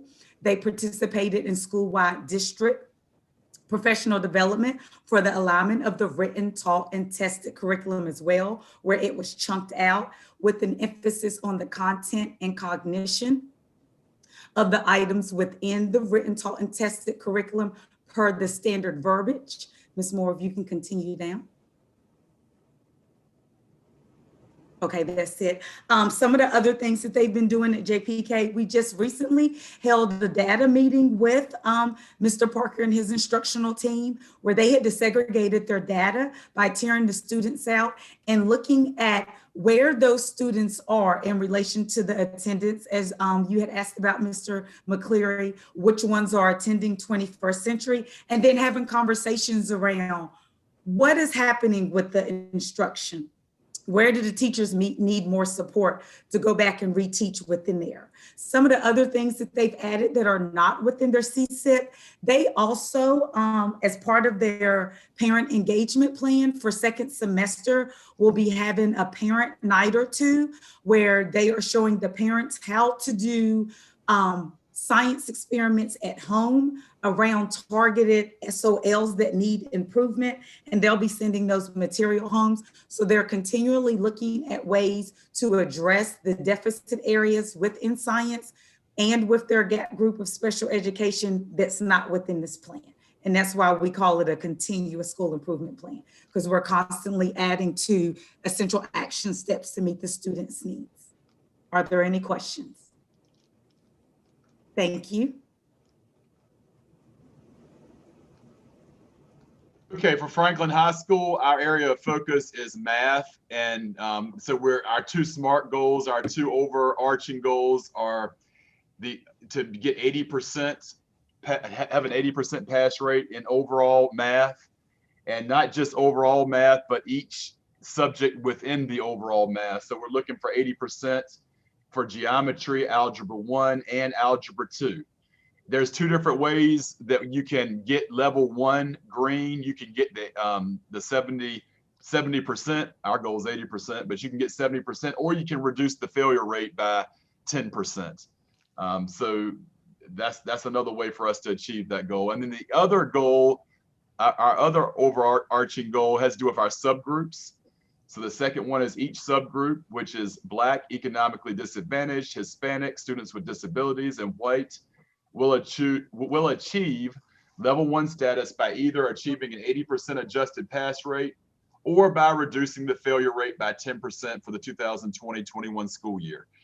All right, so our school improvement plan, of course, we're trying to improve in every area, but the focus is math. One of as far as the essential actions to meet these goals, one of them is we're providing professional development on the daily alignment of math instruction in both content and cognition using the Virginia Curriculum Framework, Essential Knowledge and Skills. And that's basically what our meeting about was on Wednesday, making sure that we are writing objectives and teaching and assessing in alignment in both content and cognition, and making sure that the feedback teachers are getting on their lesson plans and in their observations is implemented in the next lesson plan we see and in the next observation. So that's one of our essential actions. If you scroll down to the next one, keep scrolling down, please, Ms. Moore, keep on going.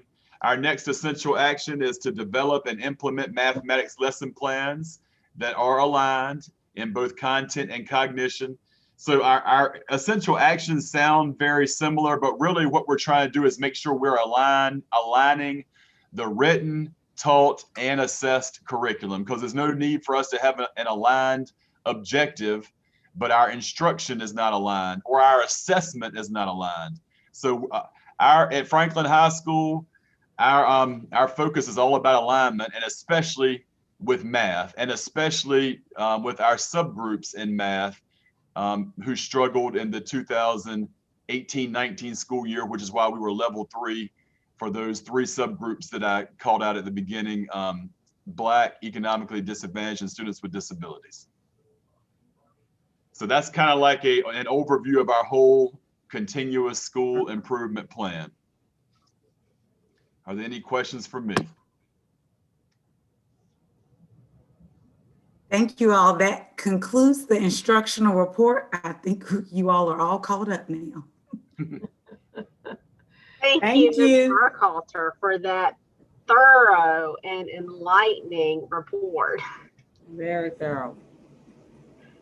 And to Mr. Phelps and Ms. Thornton as well, because they were very integral in that contribution. So thank you very much.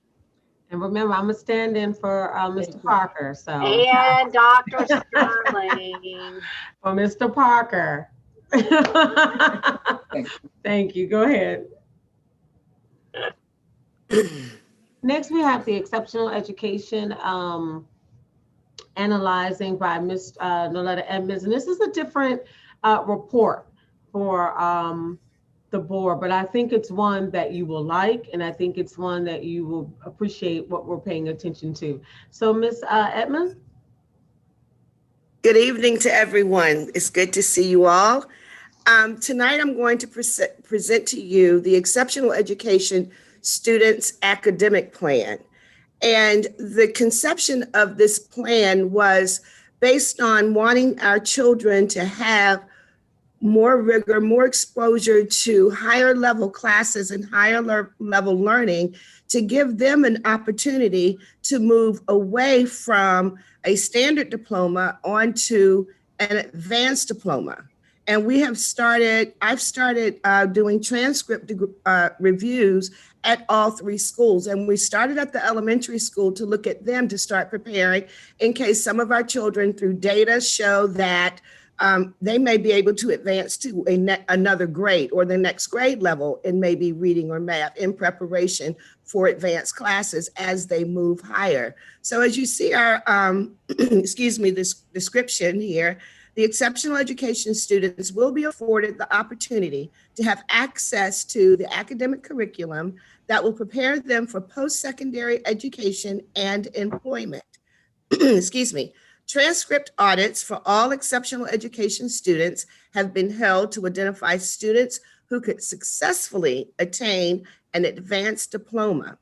Individual student academic plans were created, and progress monitoring is conducted monthly to ensure student success. And I will begin at Joseph P. King Middle School to present to you the transcript audit results. We have a total of 32 exceptional education students at Joseph P. King Middle School. Prior to the audit, there were only 2 students that were on track for an advanced diploma. The transcript audit identified 2 additional students. So we have at this point a total of 4 students on the advanced diploma track. Now, we also don't want to forget or leave out our children that are on the applied studies track. We want to give those students an opportunity to go into high school with high school credits as well. So those students will be participating in +1 courses. So there are a total of 8 students on the applied studies track. And with them going in and participating with the +1, again, they'll go in and have high school credits. I do want to tell one success story. Last year, I guess it was a trial. We had one young lady that was on the applied study track that participated in Spanish 1 at the middle school. Passed with flying colors, passed the exams, passed everything, and moved on to the high school in Spanish 2. And that gave her an opportunity to get out with her peers and experience and want to be motivated. And she did very well. She did well in that class. So that pretty much shows that our kids can do this. If we increase their rigor, if we increase their opportunities to participate in general education classes, they may move from that applied studies. And our high school kids can move on and get advanced diplomas as opposed to your standard diplomas. At Franklin High School, we have a total of 23 students. The original advanced diploma students were 3. The transcript audit identified 3 additional students, which gives us a total of 6 students that are now on the advanced diploma track for graduation. Our final indication is that we have 25% of our exceptional education population at Joseph P. King Jr. Middle School on the advanced diploma track now. And 26% of our exceptional education population at Franklin High School on the advanced diploma track. I think this is great moves, and this is just the beginning. And as we continue to monitor, if more children are showing success, we can make the adjustments. Mr. Feltz and his staff, Ms. Massenberg, keep a very close eye on their student progress. We meet on a regular basis to review, and if another child needs to be added, showing success, this can always change, and hopefully the percentages will continue to rise. Are there any questions? Any Not a questions? question, it's not a question, it's a comment, but I think that that's a great way that you're moving with that, because children will rise to the expectations that they are given. And when you present it to them, then they will, they'll go for it, especially with the right encouragement and the right environment. Thank you, Dr. Shelton. Yes, I agree.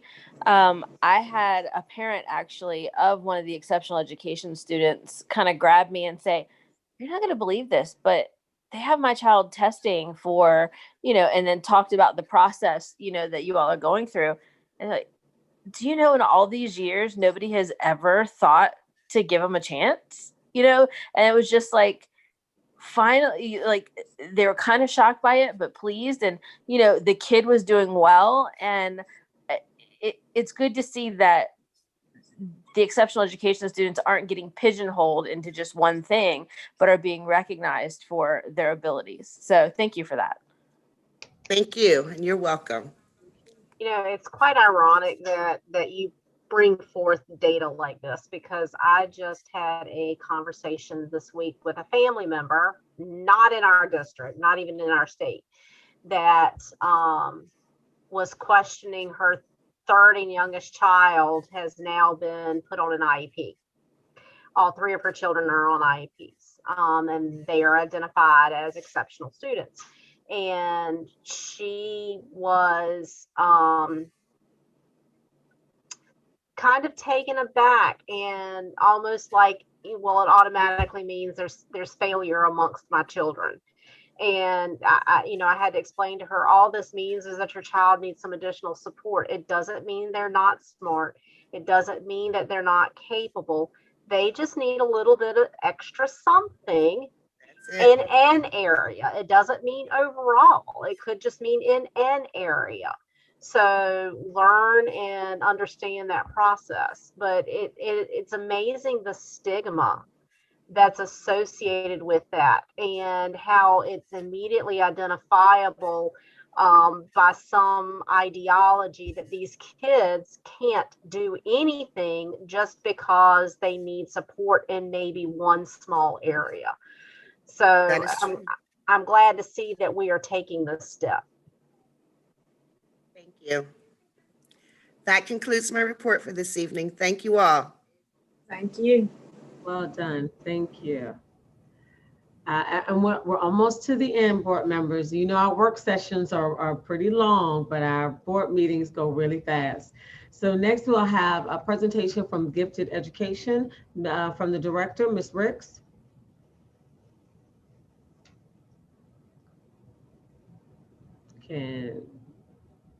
Sometimes she has some audio issues. Can I interject, ask a question? This is Jerry, Ward 6. Taking into account the previous two reports, is there a way to get like a percentile of scores? In other words, if there was 50 students in a class or a grade, I'm just random number, let's say 100, what is the curve? Is it the top 50? If you have 100 students, is the top 50 passing and the top 20 are exceptional? Is there a way to provide any of that kind of data? Oh, yes, that's our subgroup data and our tier data. So we Mhm. definitely have that for elementary and middle school, but at the high school level, they switch classes per semester. So you're not testing the whole sophomore class. You're Right. only getting a percentage of the sophomore class in the fall, and then a percentage of the sophomore class taking the same classes in the spring. But we can definitely have something more targeted for the elementary through middle school level. Okay. I just want, just a clarification, Mr. McCray, were you understanding what they were talking about for exceptional ed kids? Well, maybe not. You can clarify for me. Exceptional ed are children with special needs. Okay. No, I didn't understand that then. Thank you. Okay, well then my little answer just went whoo, so I do apologize. I can admit it. I'm like, okay. Okay. Well, terminology's changed since I've been in school. So, okay. Thank you, Dr. Schultz. Yeah, no, I appreciate that. Okay. No, that's good. That's Okay. good. Well, let me rephrase my question to the report before this last one. When we're looking at SOL scores, is because it's easy to look at the scores. When you lump all the scores together, it can look very discouraging. But at the same time, you don't take into account that you may have a certain percentage of students that are doing really, really well. So I didn't know if there was a way. I know back in the day when we took certain tests, we were, so many students scored in, the 90 percentile or 80 percentile.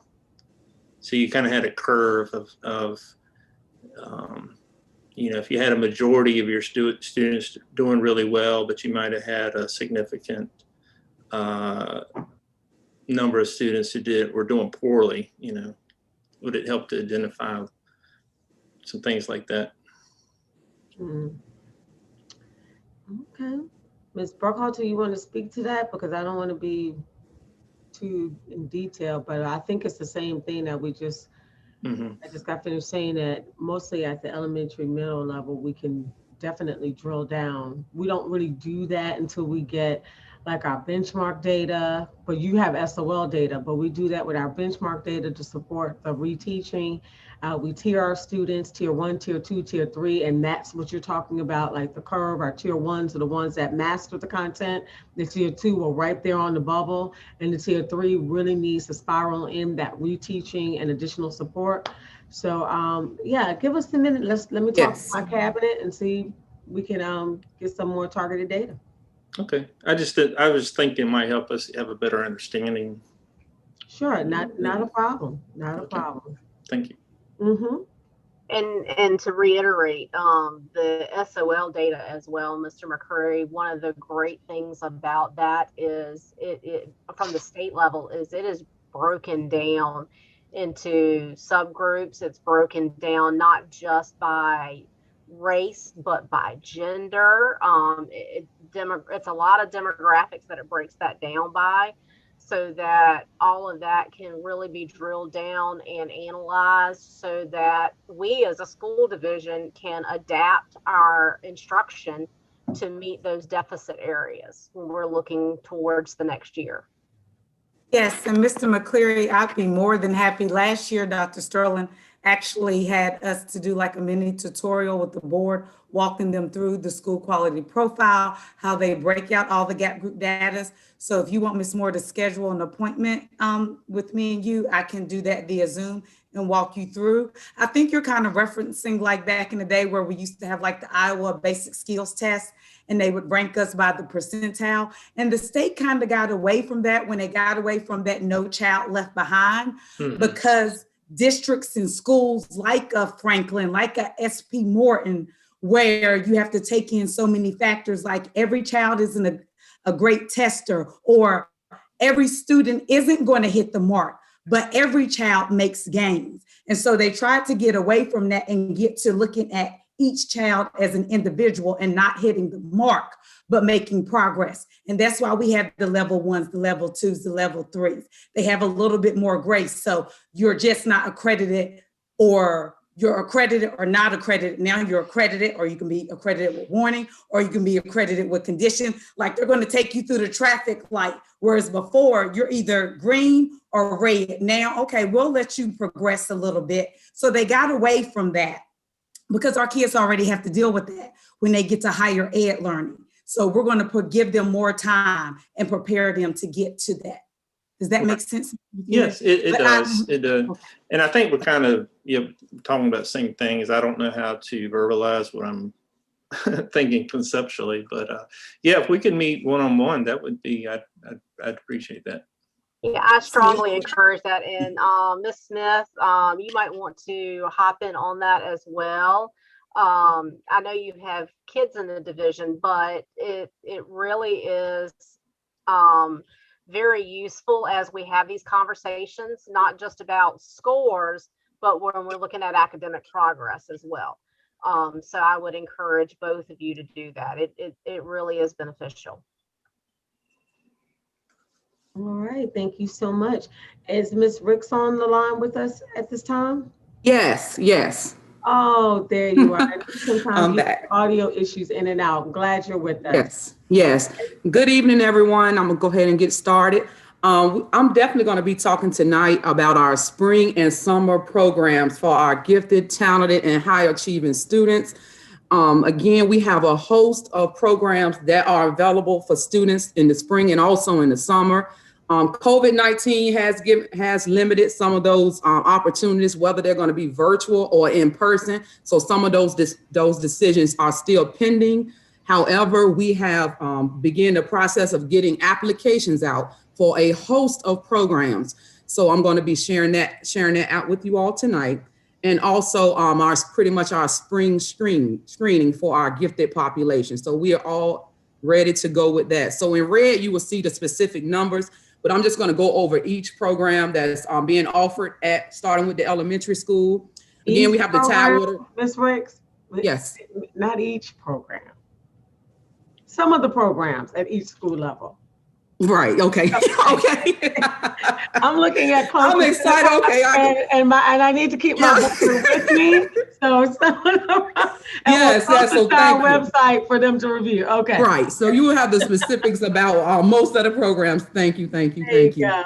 However, one program I definitely want to talk about with the elementary school is the Tidewater Regional Governor Program. That is a great program for students in grades 3 through 5, but they're pending with the pandemic. And they're asking the local divisions, because it's a group of us in the region too, that participates in this opportunity. And our division is ready to go with hotspots and laptops, but not all divisions are at that level. So that's why it's still a pending. But I'm like, push, but we have to consider all the regions, regions. Well, just tell them they can just do it with just us. We'll be fine. I tried, Dr. Phillips. I said, well, last year we canceled it. We're ready to go this year.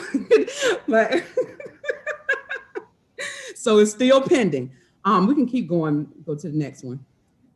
Also here, there's a proposal that I'm working on with the gifted team, because we want to map out a program for the summer enrichment, a 2-week program. And I will talk more about that in the last slide to kind of summarize that program with that grant that we received from the Virginia Department of, not Virginia Department of Education, but the Virginia Association for the Gifted.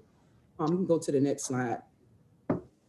And here at J.P. King, we have so many opportunities, especially with the Virginia Tech programs.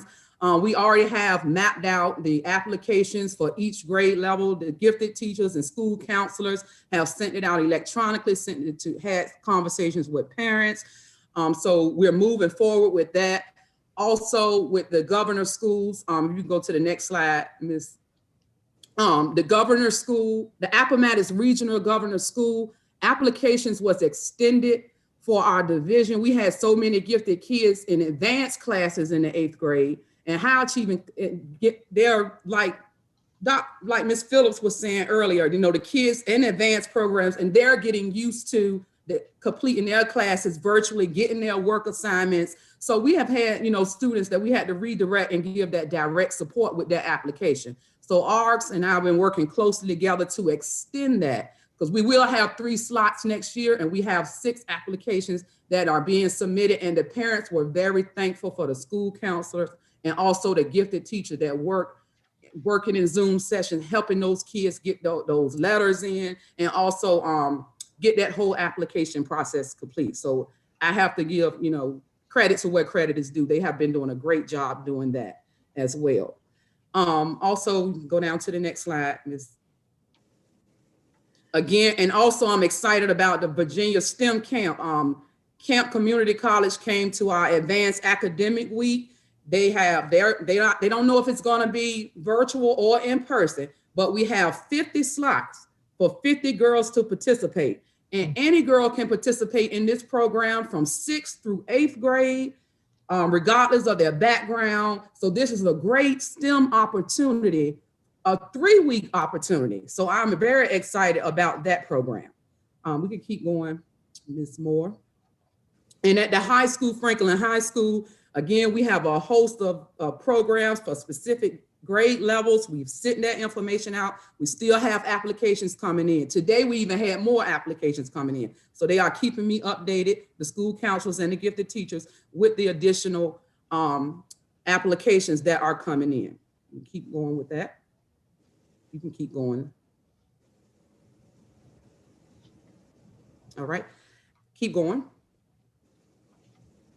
All right, so this is our last slide, and I want to go over with you all. Again, our school counselors and the gifted teacher have sent out all the flyers for the program. They are providing supports via Zoom to continue to get those applications in, because the windows are still open. So I think the first window closed February the 8th for our first enrichment camp. So they're still on it.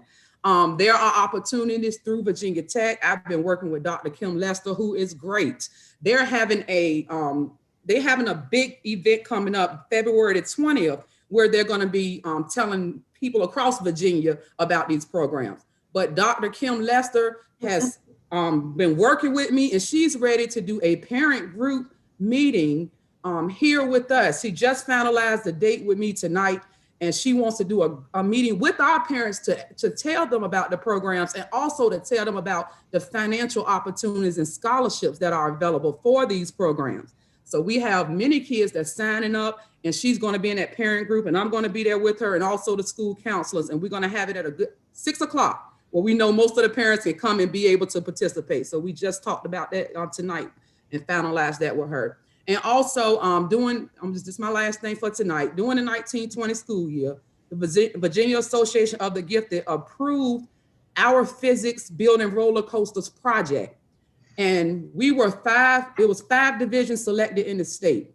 And they were excited about the project that our students presented, the idea of what they wanted to do.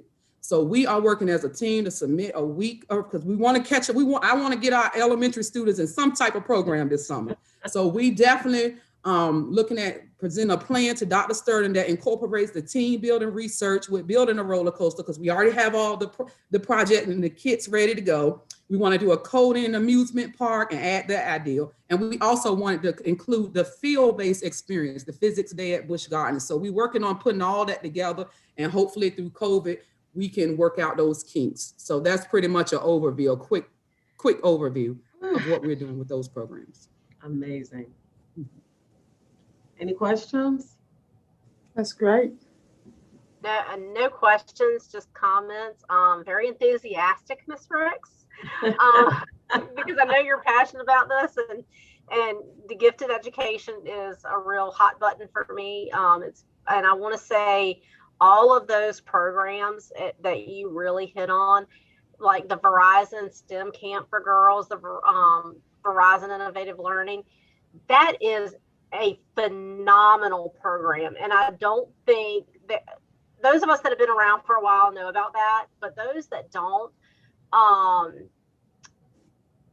D. Camp Community College, who is the host for that, right, was one of only 5 colleges in the state that were selected by Verizon for the initial pilot program for that 4 years ago.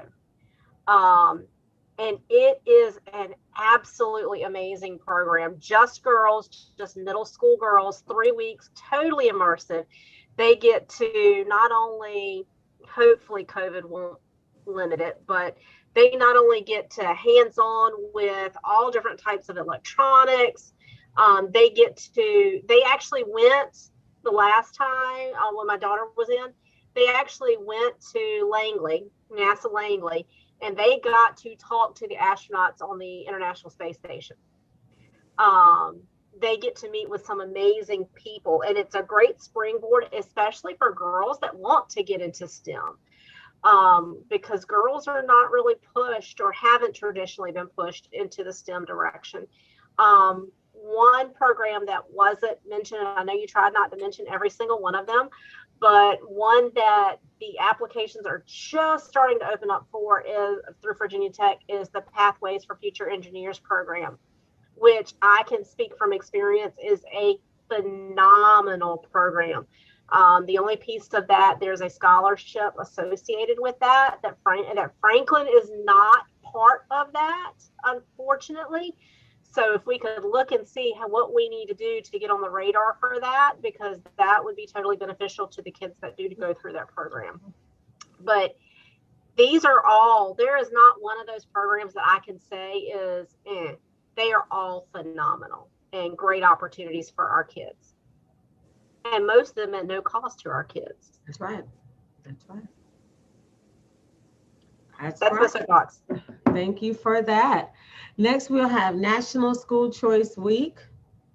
Last week was National School Choice Week, and this was done at SP Morton Elementary School. So Franklin City Public Schools celebrated National School Choice Week last week. National School Choice Week shines a spotlight on effective education options for children. And these are all of our actual children that attend the day camp and some that attend Boys and Girls Club. And it was an absolute amazing week. And the central office shared in with that recognition as well. So if you can go ahead.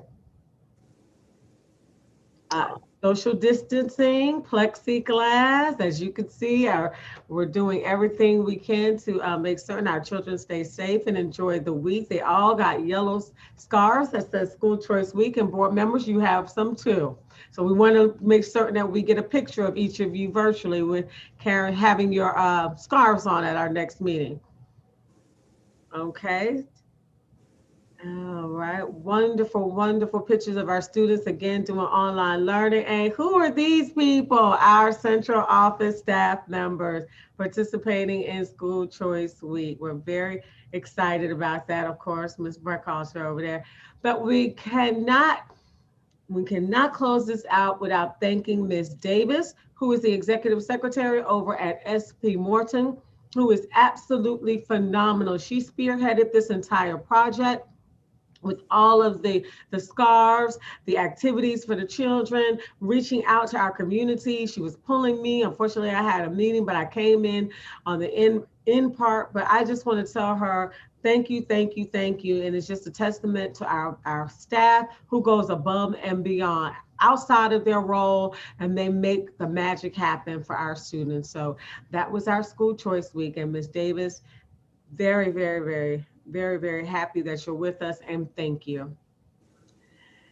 Next, we'll have one of our last presentations before I do mine, and that is the Hampton Roads Workforce Council. As you know, we receive a grant from the Hampton Roads Workforce Council every year. We're very fortunate to have that, and we'll have Ms. Murphy, who is the program director, quickly go through the Hampton Workforce Council updates.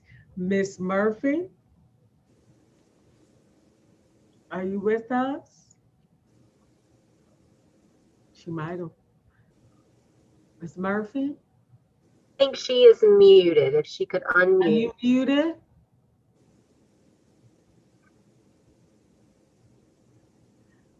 All right, well, we're going to go ahead on and get started. She will come in like Ms. Ricks did with the Hampton Workforce Council.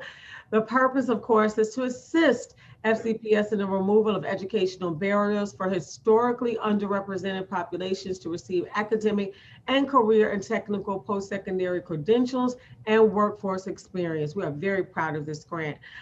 Next. Our goal is to provide students with equitable opportunities that Ms. Murphy does each and every day. I mean, she meets with some of everyone in the community, which leads to increasing the number of graduates with post-secondary academic preparation. That's those soft skills that we hear about a lot: career exploration, workforce preparation, career immersion, and summer work experiences. And a lot of their work is paid, but there's also work that our students do as far as internships that are not paid. Next. In-school youth, the students that we target are from ages 6 to 18 who are at risk. Many of them are seniors, but they come into the program as juniors. Some of our students are homeless, low income, parenting students that have children, and students with disabilities who need help with post-secondary exposure, college and career readiness, workforce readiness skills, and employment opportunities who match the eligibility criteria. So there is a criteria that our students have to meet in order to be in this program. Ms. Murphy, are you with us yet? All right, I'm going to keep on rolling. She does an amazing job. Maybe it's something with technical difficulties. We currently have partnerships with Boys and Girls Club, and these partnerships, our students actually go and gain workforce experience. Bronco Federal Credit Union, Camp Community College, FCPS Central Office, Franklin Downtown Association, Franklin High School, Parks and Rec, SP Morton Elementary School, Southampton 4-H, and Uniques Unlimited are some of our partners. The Hampton Roads Workforce Commission participants, we currently have 12 seniors, so we will have to open up and fill those slots next year. So we are currently looking for juniors to come into the program to receive the benefits and exposure that this program has to offer. And we currently have 2 juniors. We have potential participants of 2, and we have 3 available slots at this time. So anyone that's watching that knows a young person that will benefit from this program, please contact the Franklin High School or the School Board Central Office. Dr. Sterling, I see Miss Murphy. Miss Murphy, can you hear us? Is she here? Can you hear me? We can hear you. Good evening, everyone. I apologize. I am here to continue on giving you an overview of our program. And right now, where we at, thank you, Dr. Sterling. We're here for the work experience, and we have work sites locations right now that are active: the Boys and Girls Club, Franklin Parks and Recreation, SP Morton Elementary, and we have 7 students who are in paid work experience. We have, we have 3 unsubsidized employment, and we have 3, and I didn't have that up there, but we still have 3 that are just in our leadership development program. That means they do not work, but they are getting the leadership experience, okay?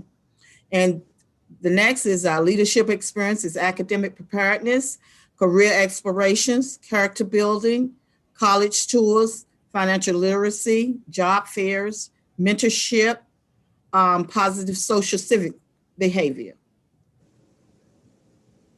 Next, we have, this is month of February and March 2021 leadership development activities. As you can see, we have HBCU virtual tours, which has been sent out to the students, and they're involved and they're doing the virtual tours. Some of them, you can see the dates that they have. They have quite a few. And I've already, some of my participants have spoken to me in regards to them doing some of the tours, which they really feel like it's helping them to make their choice of where they want to go. Okay, the next we have the mentorship classes, Power Hour. Thursday during the month of February and March, we will have organizational skills, the game of life, financial literacy, community service, giving back to the city of Franklin, Mental health wellness seminar, the month of March, character building, mental health. And go to the next, Ms. Moore. Okay, now this is just a highlight of some of, these are our seniors, and very proud to say that they're very much involved in the program. And you have Ms. Zaya Smith, Ms. Nakia Mayberry, Ms. Ayana Hudson, you have Amaya Richardson. They are all involved in our dual enrollment classes. Go to the next one. And these are just some highlights. If you look at the top right-hand corner, you have our own Mr. Johnson Williams, who's doing his first mentorship class, okay? And with this, once the kids take the class and the workshop, they will be given a certificate of completion, which they can use on their resumes with college or with a job. Down at the bottom left, you will see one of our program leaders assisting the student with his activities. And our own Miss Dr. Shauna Harris Muhammad, she had donated book bags to our participants, our program, okay? On the top left, you have Marcus Johnson Williams, our own assistant principal, is assisting one of our participants who works for SP Morton Elementary. In the top bottom, you have the students, you have our students, new students that we hired maybe 3 months ago with their parents. And this is where we had an orientation class and met with the parents and the students to talk to them about what the program is all about and their job and with their supervisor. Thank you. You can go to the next.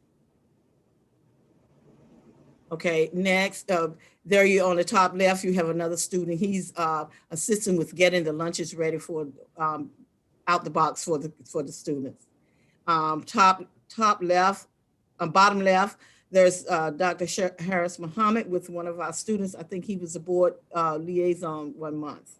And over at the top right, there again, that's our new students when they first came on. They're required to make themselves look presentable when you come for the job and have your interview and your orientation. Bottom left is a student, one of our participants, Jamari Deloach. He is with the recruiter from United States Army, and this was the other day. He came by. Jamari said he wanted to go into the Air Force Army. So I asked him to come by and sit and have a meeting with Jamari and talk to him. He was able to take the test. So he needs a little help. So what we're going to do is we're going to get him a tutor so that they can assist him and get him reaching his scores. Okay. And that is my presentation for the evening. Do you have any questions? Any questions for Ms. Murphy? Sounds like you are keeping these kids busy. Yes, and they're keeping me busy, but it's a good thing. And I'm very proud of our students because they're making strides, getting to the next level. That's wonderful. Great program. Thank you so much for that. I always enjoy presenting and looking at the data on what our students are doing. A phenomenal job. Next, board members, we're going to go into our 2021-2022 academic calendar. And you have this information, and I just want to scan through it for the program recommendation. We had 158 responses. Next. It opened in December and it closed last week, early February. And out of the responses, we had 2 academic calendars, and option 1 was very similar to what we had this year, and 84.71%, 133 of our teachers and community members and parents and people that took the survey said that they liked option 1. And I hope you had the opportunity, and I'm sure you did, to see that academic calendar as well as take the survey if you have children in the district. We also had places where our people that took the survey was able to have comments. And these are some of the comments, and we took those comments into consideration. And a lot of what some people were saying, because you have a workday in March and February. Well, those half days were already built into the schedule, so we didn't have to change much because the ones we did take into consideration were already there. Next, recommended changes to the preferred choice option 1. Like I said, August 16th to the 20th, teachers return room prep, professional development, and our annual convocation. We push to the end, make certain we have that in the morning, because the afternoon we want to go right into the back to school bash and celebrate our students coming back. So our recommendation to the board is to accept the 2021-22 academic calendar option 1 with the recommended changes for first reading. Just first reading. We want to come back, revisit this, but we're pretty confident with option 1. However, things are changing so quickly and we're getting a lot of information coming down from the state level with the governor and from BDOE. We want to just have another board meeting to see if there's going to be any changes that will affect this calendar. But right now, this is the recommendation. So board members, please read this over, and we'd like to have a vote on it at the next meeting if no changes come down from the state level. I just have one quick comment on it. On August, with the draft with the option 1 recommended changes, August, and this is probably just a housekeeping thing, but August 30th is indicated as professional development according to the color code, but in the actual written statement, it doesn't seem to be indicated as that. So I was just wondering, could we get clarification if it's professional development or like a teacher workday sort of thing? It looks as if it's a teacher workday right now. I'll make certain I confirm that, but that's when they don't have to do anything but in their classroom.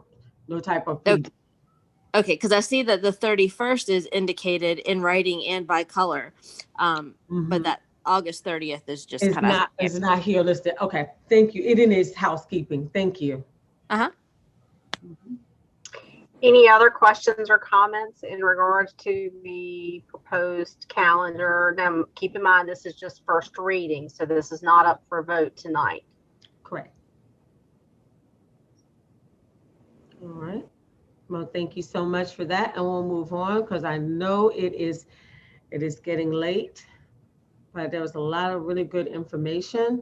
Board members, I just wanted to revisit it. I know we agreed to come back early in March around the 4th to present you with a plan to look at data, but just want to keep this in the forefront because we have to make decisions about coming back to school, and I want to make certain that we as a governance team move forward collaboratively to make certain that we make the best decisions for our students as well as our employees of Franklin City Public Schools. So just giving just a small little update, go ahead to the next page, of the phase-in plan. So as you see now, and these are things that we talked about at the last board meeting, that a survey was going to be launched, and the survey has been launched. It hasn't closed yet, but the survey has been launched. So just giving you some updates of tier 1 teachers that may have underlying conditions, not real comfortable, possibly not coming back. So those teachers, we wanted to see, where they are now. So this is like the 3rd survey that we provided with our teachers. It launched on January 26th from the HR department, and we received 90 responses so far. So all of that information will be disaggregated. We'll provide that board we'll provide you with the updates so we can make a really, really solid decision on our next steps. We also launched a parent survey. That was something that we talked about at the last time I was with you presenting the phase-in reopening plan. To date, we sent it out electronically, and we didn't want to miss anybody, so we mailed it out as well. To date, we have 92 responses and 20 surveys we received back from the mails. We have not disaggregated that data yet Just want to keep the board informed that we do have our parents that are responding to the surveys, and we're going to leave that open a little bit longer, maybe push it back to next week so we can get some more responses from our parents. All right. Remember, we had our plans. We decided that, excuse me, go right there. We said, you know, we would be able to launch the information for our teachers to sign up to get their vaccines if they decided to get vaccinated. Well, here you have it. The reason why we made certain that we gave our teachers enough time, because at this time, today was the day that I personally was signed up to get the COVID vaccine dose 1, but everyone that signed up after the 20, I think it was the 26th or the 27th, was all canceled out. So our teachers now are scrambling to find places to get the vaccine until we relaunch them, until they relaunch and open up those windows for us to be able to sign up and get our teachers vaccinated and get them vaccinated. So at this time, as you see, I'm bringing this information back on the 4th, but because so much information is coming down from the state level and from the VDOE, I have a call with Dr. Lane tomorrow.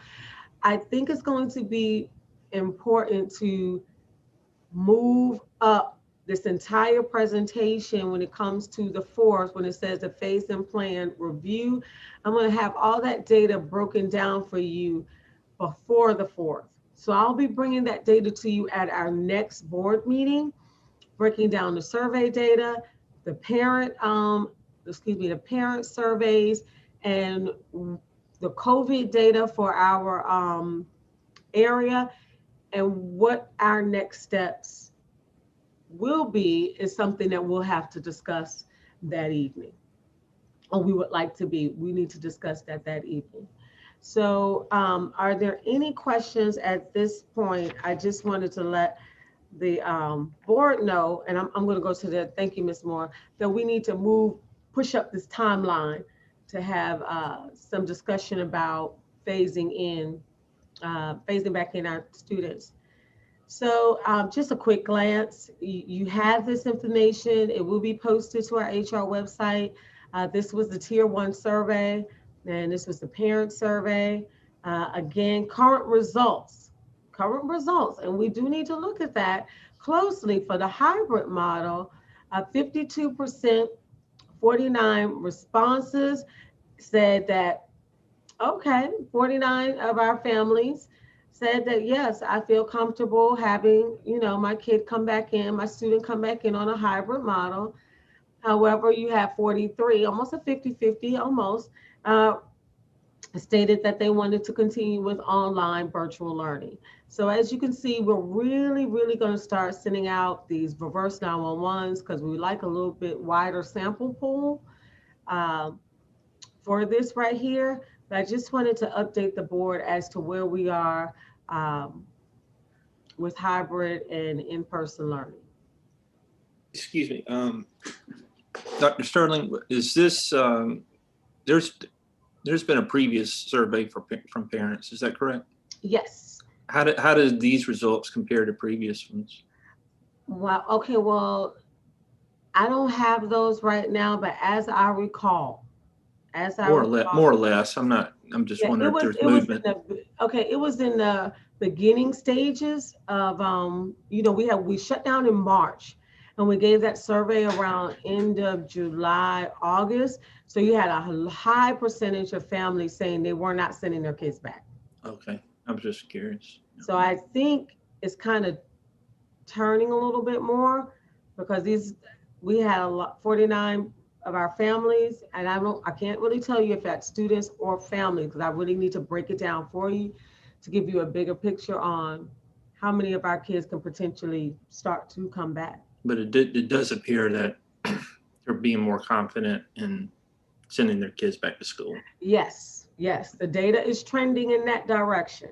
Yes, opposed to when I gave it the first time. Right. Thank you. Yes, sir. Any questions, board members? Anyone else? Dr. Sterling, I will ask, we're seeing a lot coming down the pipeline now from CDC, from our leaders, from the, not just locally, but statewide, nationally. Many people, even Dr. Lane, are coming out and saying we need to reopen schools, that it is adequately safe to get those students back in. The transmission rate is lower amongst students, and between the students and the staff. So where do we go from here, given that data or that information is being disseminated and pushed out? We have to look at it all. I mean, we are getting, Governor Northam came out and just gave a quick snippet that he's supporting extending the school year, almost like students going through summer school. And then you're getting the information, like you said, from the CDC about transmission. However, and all of that has to be taken into consideration. But what I'm seeing is that we do have school districts that are opening, and they may not have a high transmission rate. Some of them don't. Some of them have to shut down. However, many of them don't have teachers coming back.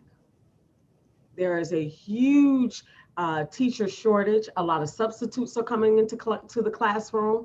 So it's one thing to say, I want my child back in class, and that's great. I want my student back into class. I have 2 children that attend Franklin City Public Schools that are chomping at the bits. But we have to plan as a governance team, what is the best course of action for our children as well as our employees? The last time you voted and you said that our employees, we value you, we want to make certain that we keep you safe, and we gave them this huge window of opportunity to be vaccinated. That went a long way with the morale in our division.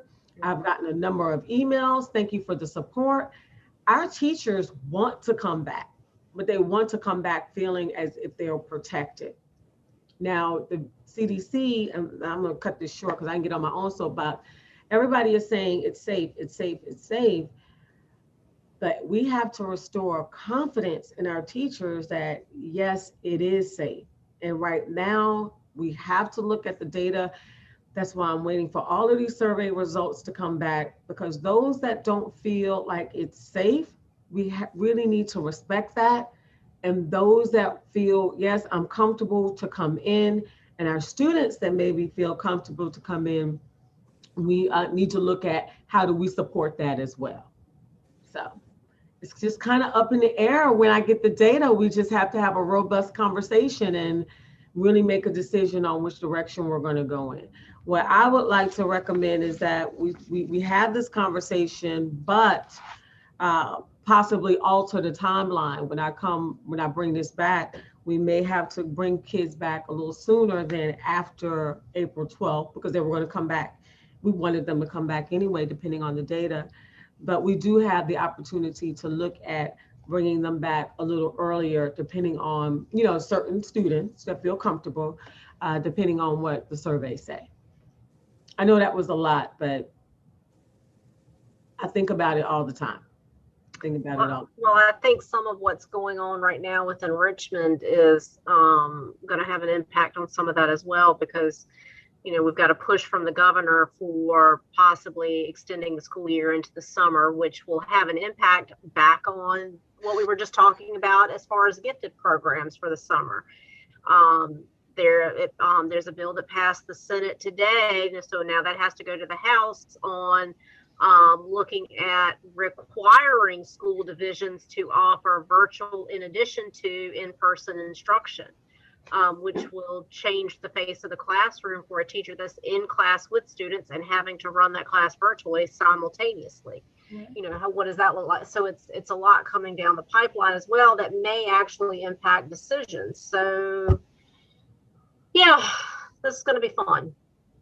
Yeah, and it's a tough decision, but it's one that we're going to make. And I hear a lot of people saying, well, kids are going back and they're doing it well. Well, that is true. We have a day camp that is back and is doing extremely well. We have Boys and Girls Club that are back and doing extremely well. But however, these are not our teachers. They're not in front of the students 8, 9 hours of the day. And that's a lot of things we need to take into consideration. And in those programs, which I'm so happy that we have, you have a significantly reduced population with like 30 kids, opposed to the 500 that comes into SP Morton. Well, and we just looked at that preliminary benchmark and SOL data as well. So, I mean, that's another factor. You're right. You're right. Anyone else? Yeah. Sorry. That's okay. Anyone else have any questions? And of course, we will have a much more in-depth conversation as we revisit that.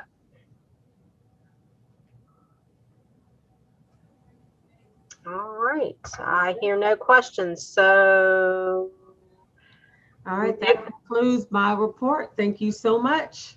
Thank you, Dr. Sterling, and thank you everyone as well that presented through that arduous part of our meeting. That brings us down to business by school board members. First up is item 10.1, Charles Street Gym.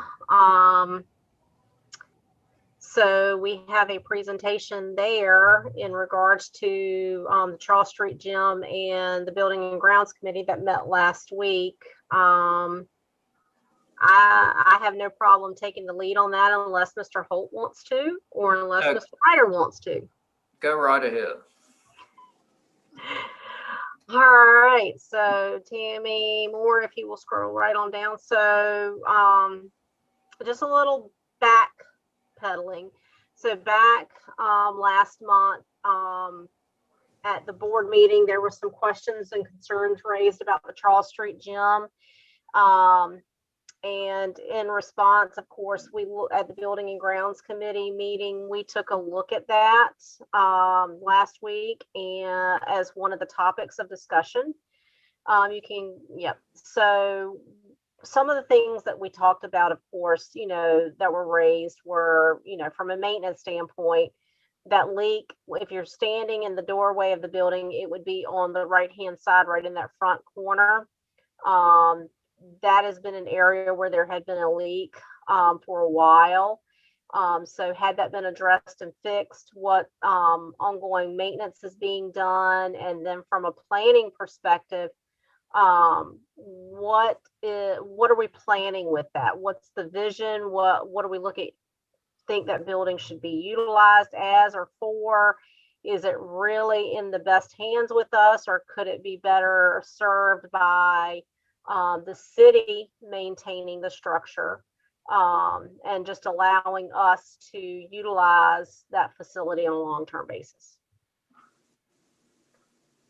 So these were all items that we did discuss in that meeting, and the committee ultimately decided that they thought it would be best served if we devoted a special committee to that Charles Street Gym project.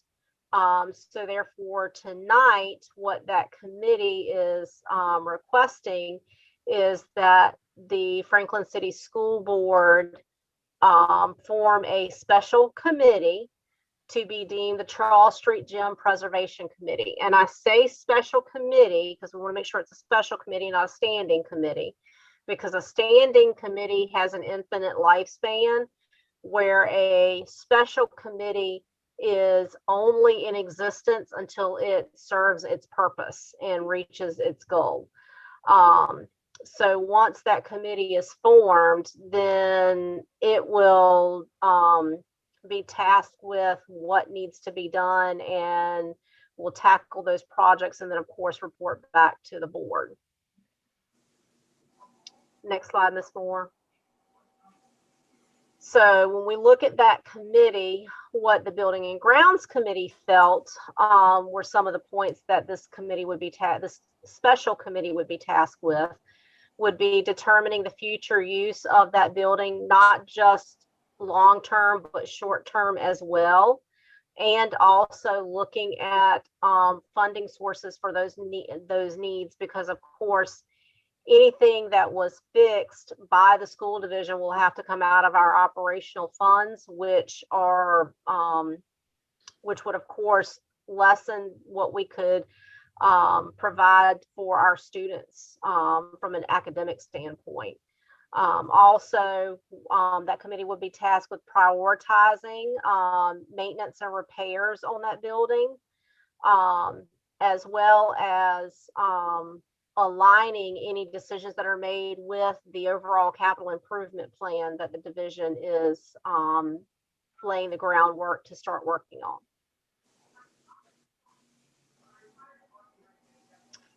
Also, when we talk about the formation of that committee, one of the things that we talked about was, well, what will the composition of that committee look like?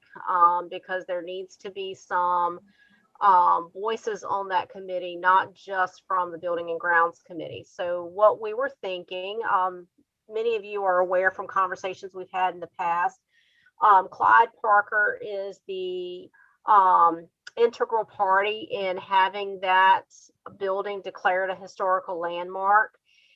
He has some knowledge and access to some resources, and from being a part of the Historical Society that could, I think, help us when we start to have those conversations about funding.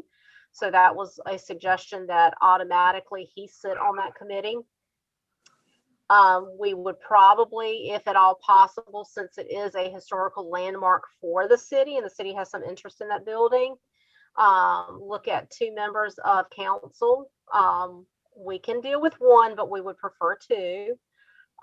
This economic development individual, I don't know if they've hired a replacement for that spot yet, but we were looking at that economic development person.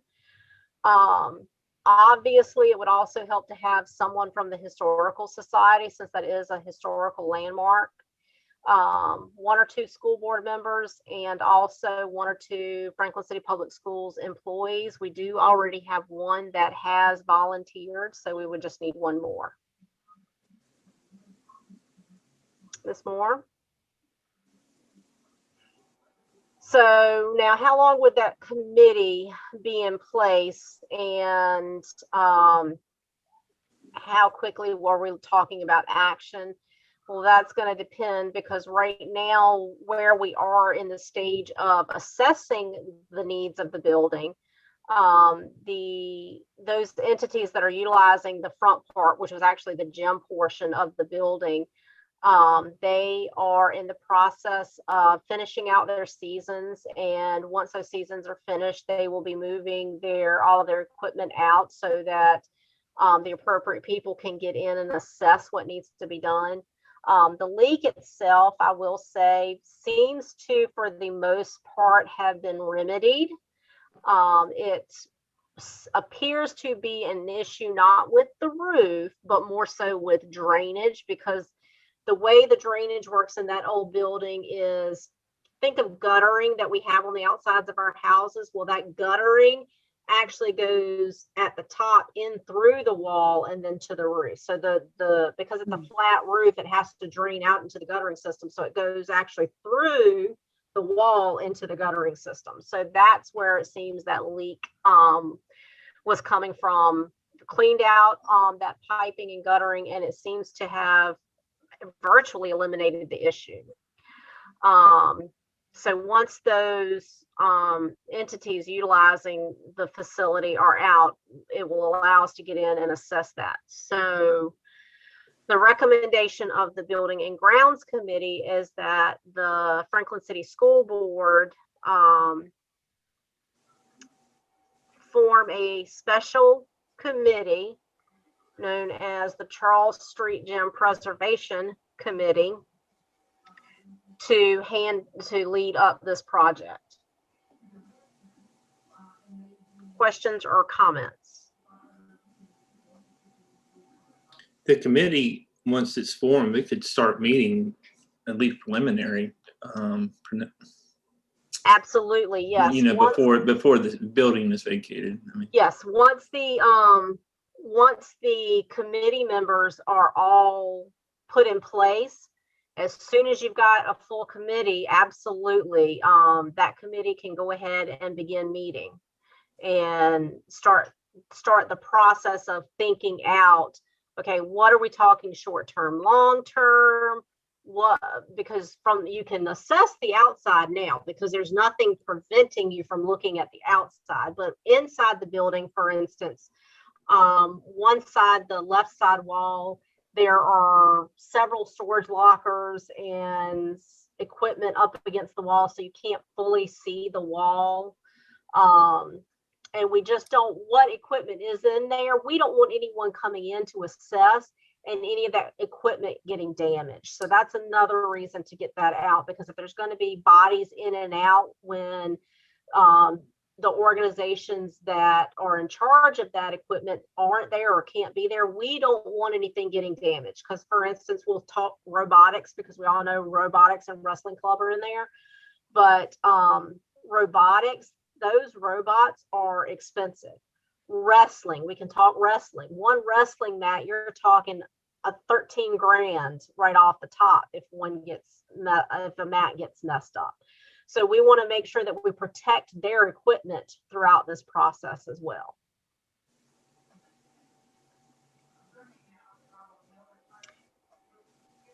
So any other questions, comments, discussion on this?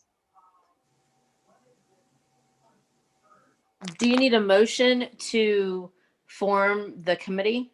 We do. Okay. I move that we form a special committee for the Charles Street Gym preservation. That works. Okay. So we have a Second. motion. Second. We have a motion and a second. Any discussion? Hearing none, then moving by ward, all those in favor signify by saying aye. And of course, nays and abstentions have the same opportunity.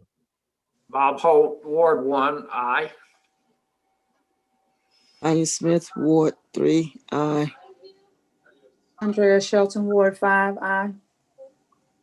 Jerry McCrary, Ward 6, aye.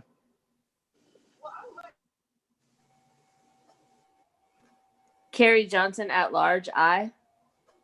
And Amy too. Amy too. I'm Amy too. Amy Phillips, Ward 2, aye. That motion carries. Now, that being said, are there any board members that are like chomping at the bit to serve on that committee? I wouldn't say chopping at the bit, but I'm willing. Yes. Okay. Is there any other board member that would be interested in sitting on that committee? Amy, I'll be happy to do it unless you want to. No, I have no problem with you doing that, Bob. That's absolutely fine. So it looks like we have our two board members. If there's no objections, Mr. McCreary and Mr. Holt will sit on that. And how does the board wish to proceed with the remainder of those committee members? Would the board prefer to meet and appoint those committee members, or would we do we feel comfortable delegating it to Mr. McCreary and Mr. Holt and then reporting them back to the board for approval? Well, yeah, as long as there's some sort of way, because if somebody's interested, then I want to make sure that they're directed to the right place. Absolutely. Absolutely. So what would be the preference of the board, that our board actually appoint all those members, or that we allow Mr. Holt and Mr. McCreary to come back to us with the list of proposed members of that committee, and then we vote on that? That makes more sense to me. Yeah, I agree with that. Which one? The second one that you said. She's tired.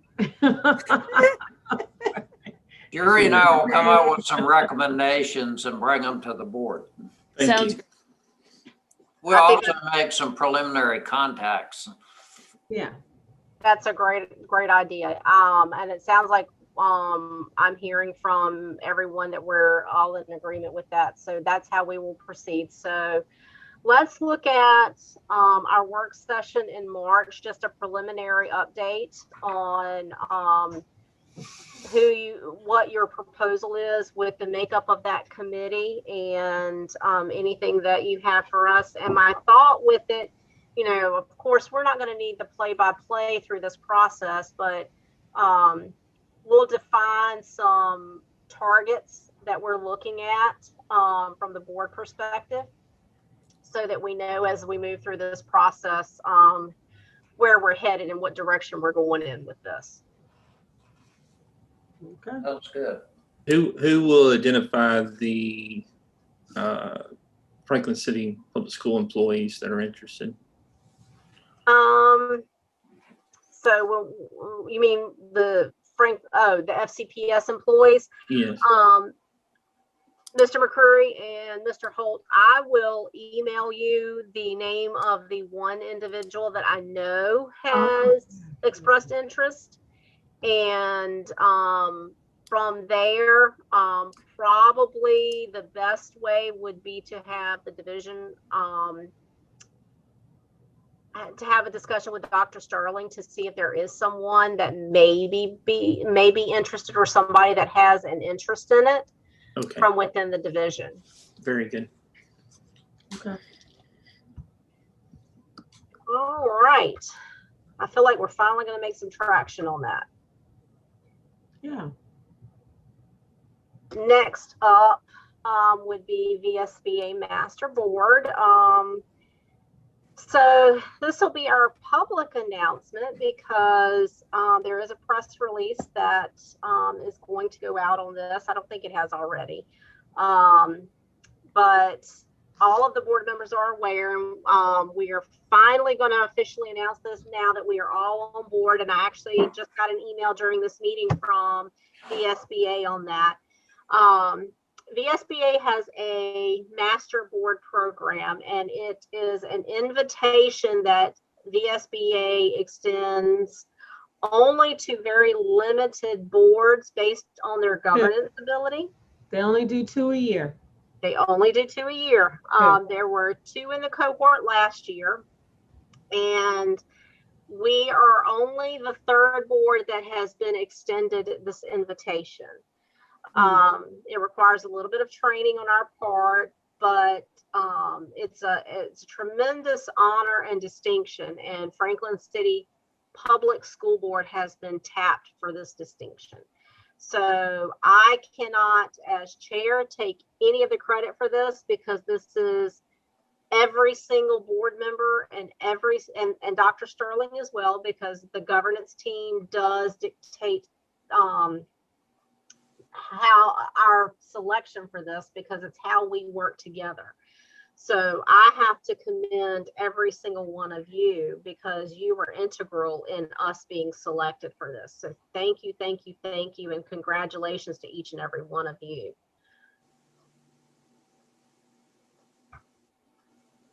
Any questions or comments on that? Do you have a projected date when the training starts? I do not yet. Like I said, I literally just got an email probably about 45 minutes ago from Samantha Bosserman with the SBA, and she said she would be reaching out to me so that we can start that process. But I will be the first to say that it will not be where I talk to her and we schedule training for like 2 weeks from now, because we want to make sure that every single board member has an opportunity to adjust their schedules as needed. I don't like springing things on anyone because I don't like things sprung on me. So I will definitely be working with everyone to make sure that any dates that are selected for training are good for all of us, not just some of us, because we have to do this together as a unit. And it will be virtual. I will go ahead and preface that it will be virtual. So it's not like we all have to drive to Charlottesville or meet in the boardroom.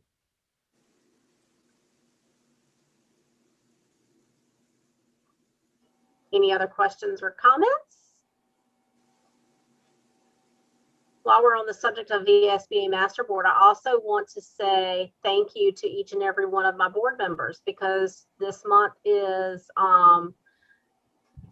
School Board Appreciation Month in the state of Virginia. So I want to say thank you to each of you for all that you do and have been doing for quite some time now. And thank you for giving of your time and yourselves. This is not the best paying job in the world, but it is a job of the heart. We are all in this because this is something very dear to us. And I want to thank each one of you for all that you do for Franklin City Public Schools and for the students in the division. Next up is business by school board members. Anyone have anything they would like to share?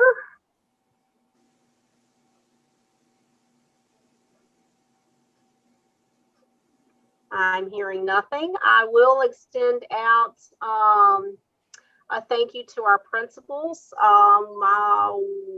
Last week was National School Principals Week. So I do want to say thank you to our administrators for all that they do. This week, I think it is National School Counseling Week. So thank you to our school counselors for all that they do. This is an unusual year, and it's like, you know, this is what your training is for, but thank you for all that you do, not just in the midst of COVID, but every single day, every single year for the students of the division, to both the counselors and to the school administrators.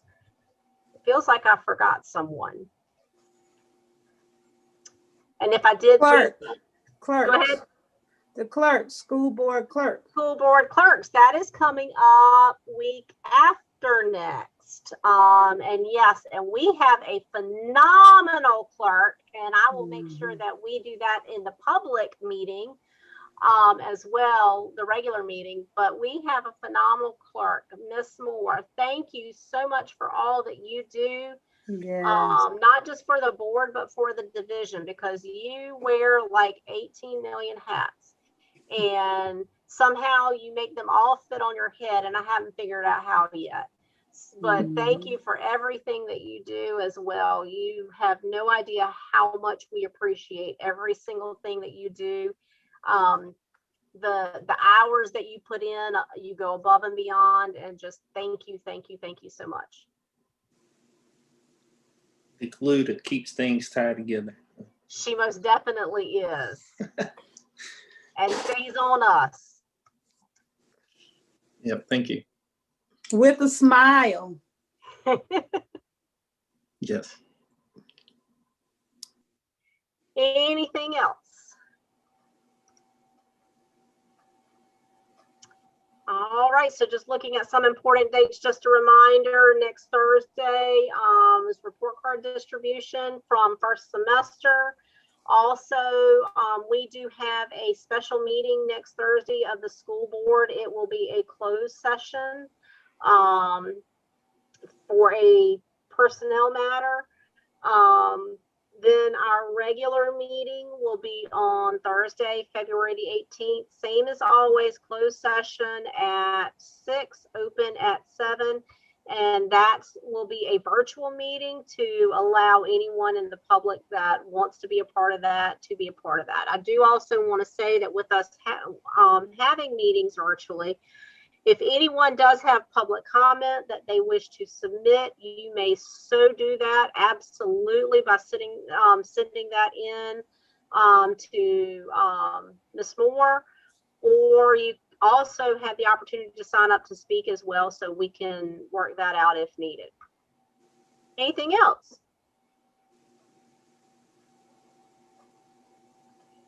Hearing none, we will move to item number 11, which is adjournment, so that it's recorded that Ms. Smith was here. Do I have a motion to adjourn, Ms. Smith?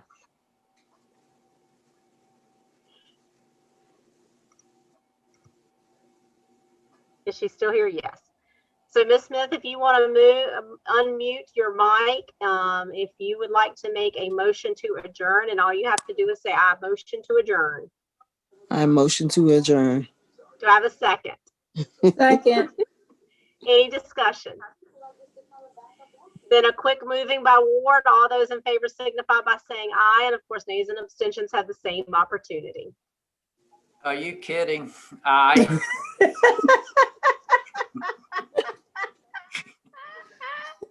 Ms. Smith, Aye. Aye. Aye. Aye. let me see. How do I want to vote? I guess I'll vote aye. Thank you. So thank you very much, everyone. I'm sorry it was so late. I will see you all next Thursday. Have a good evening. Thank you, Ms. Dorr, Ms. Sterling. Good night.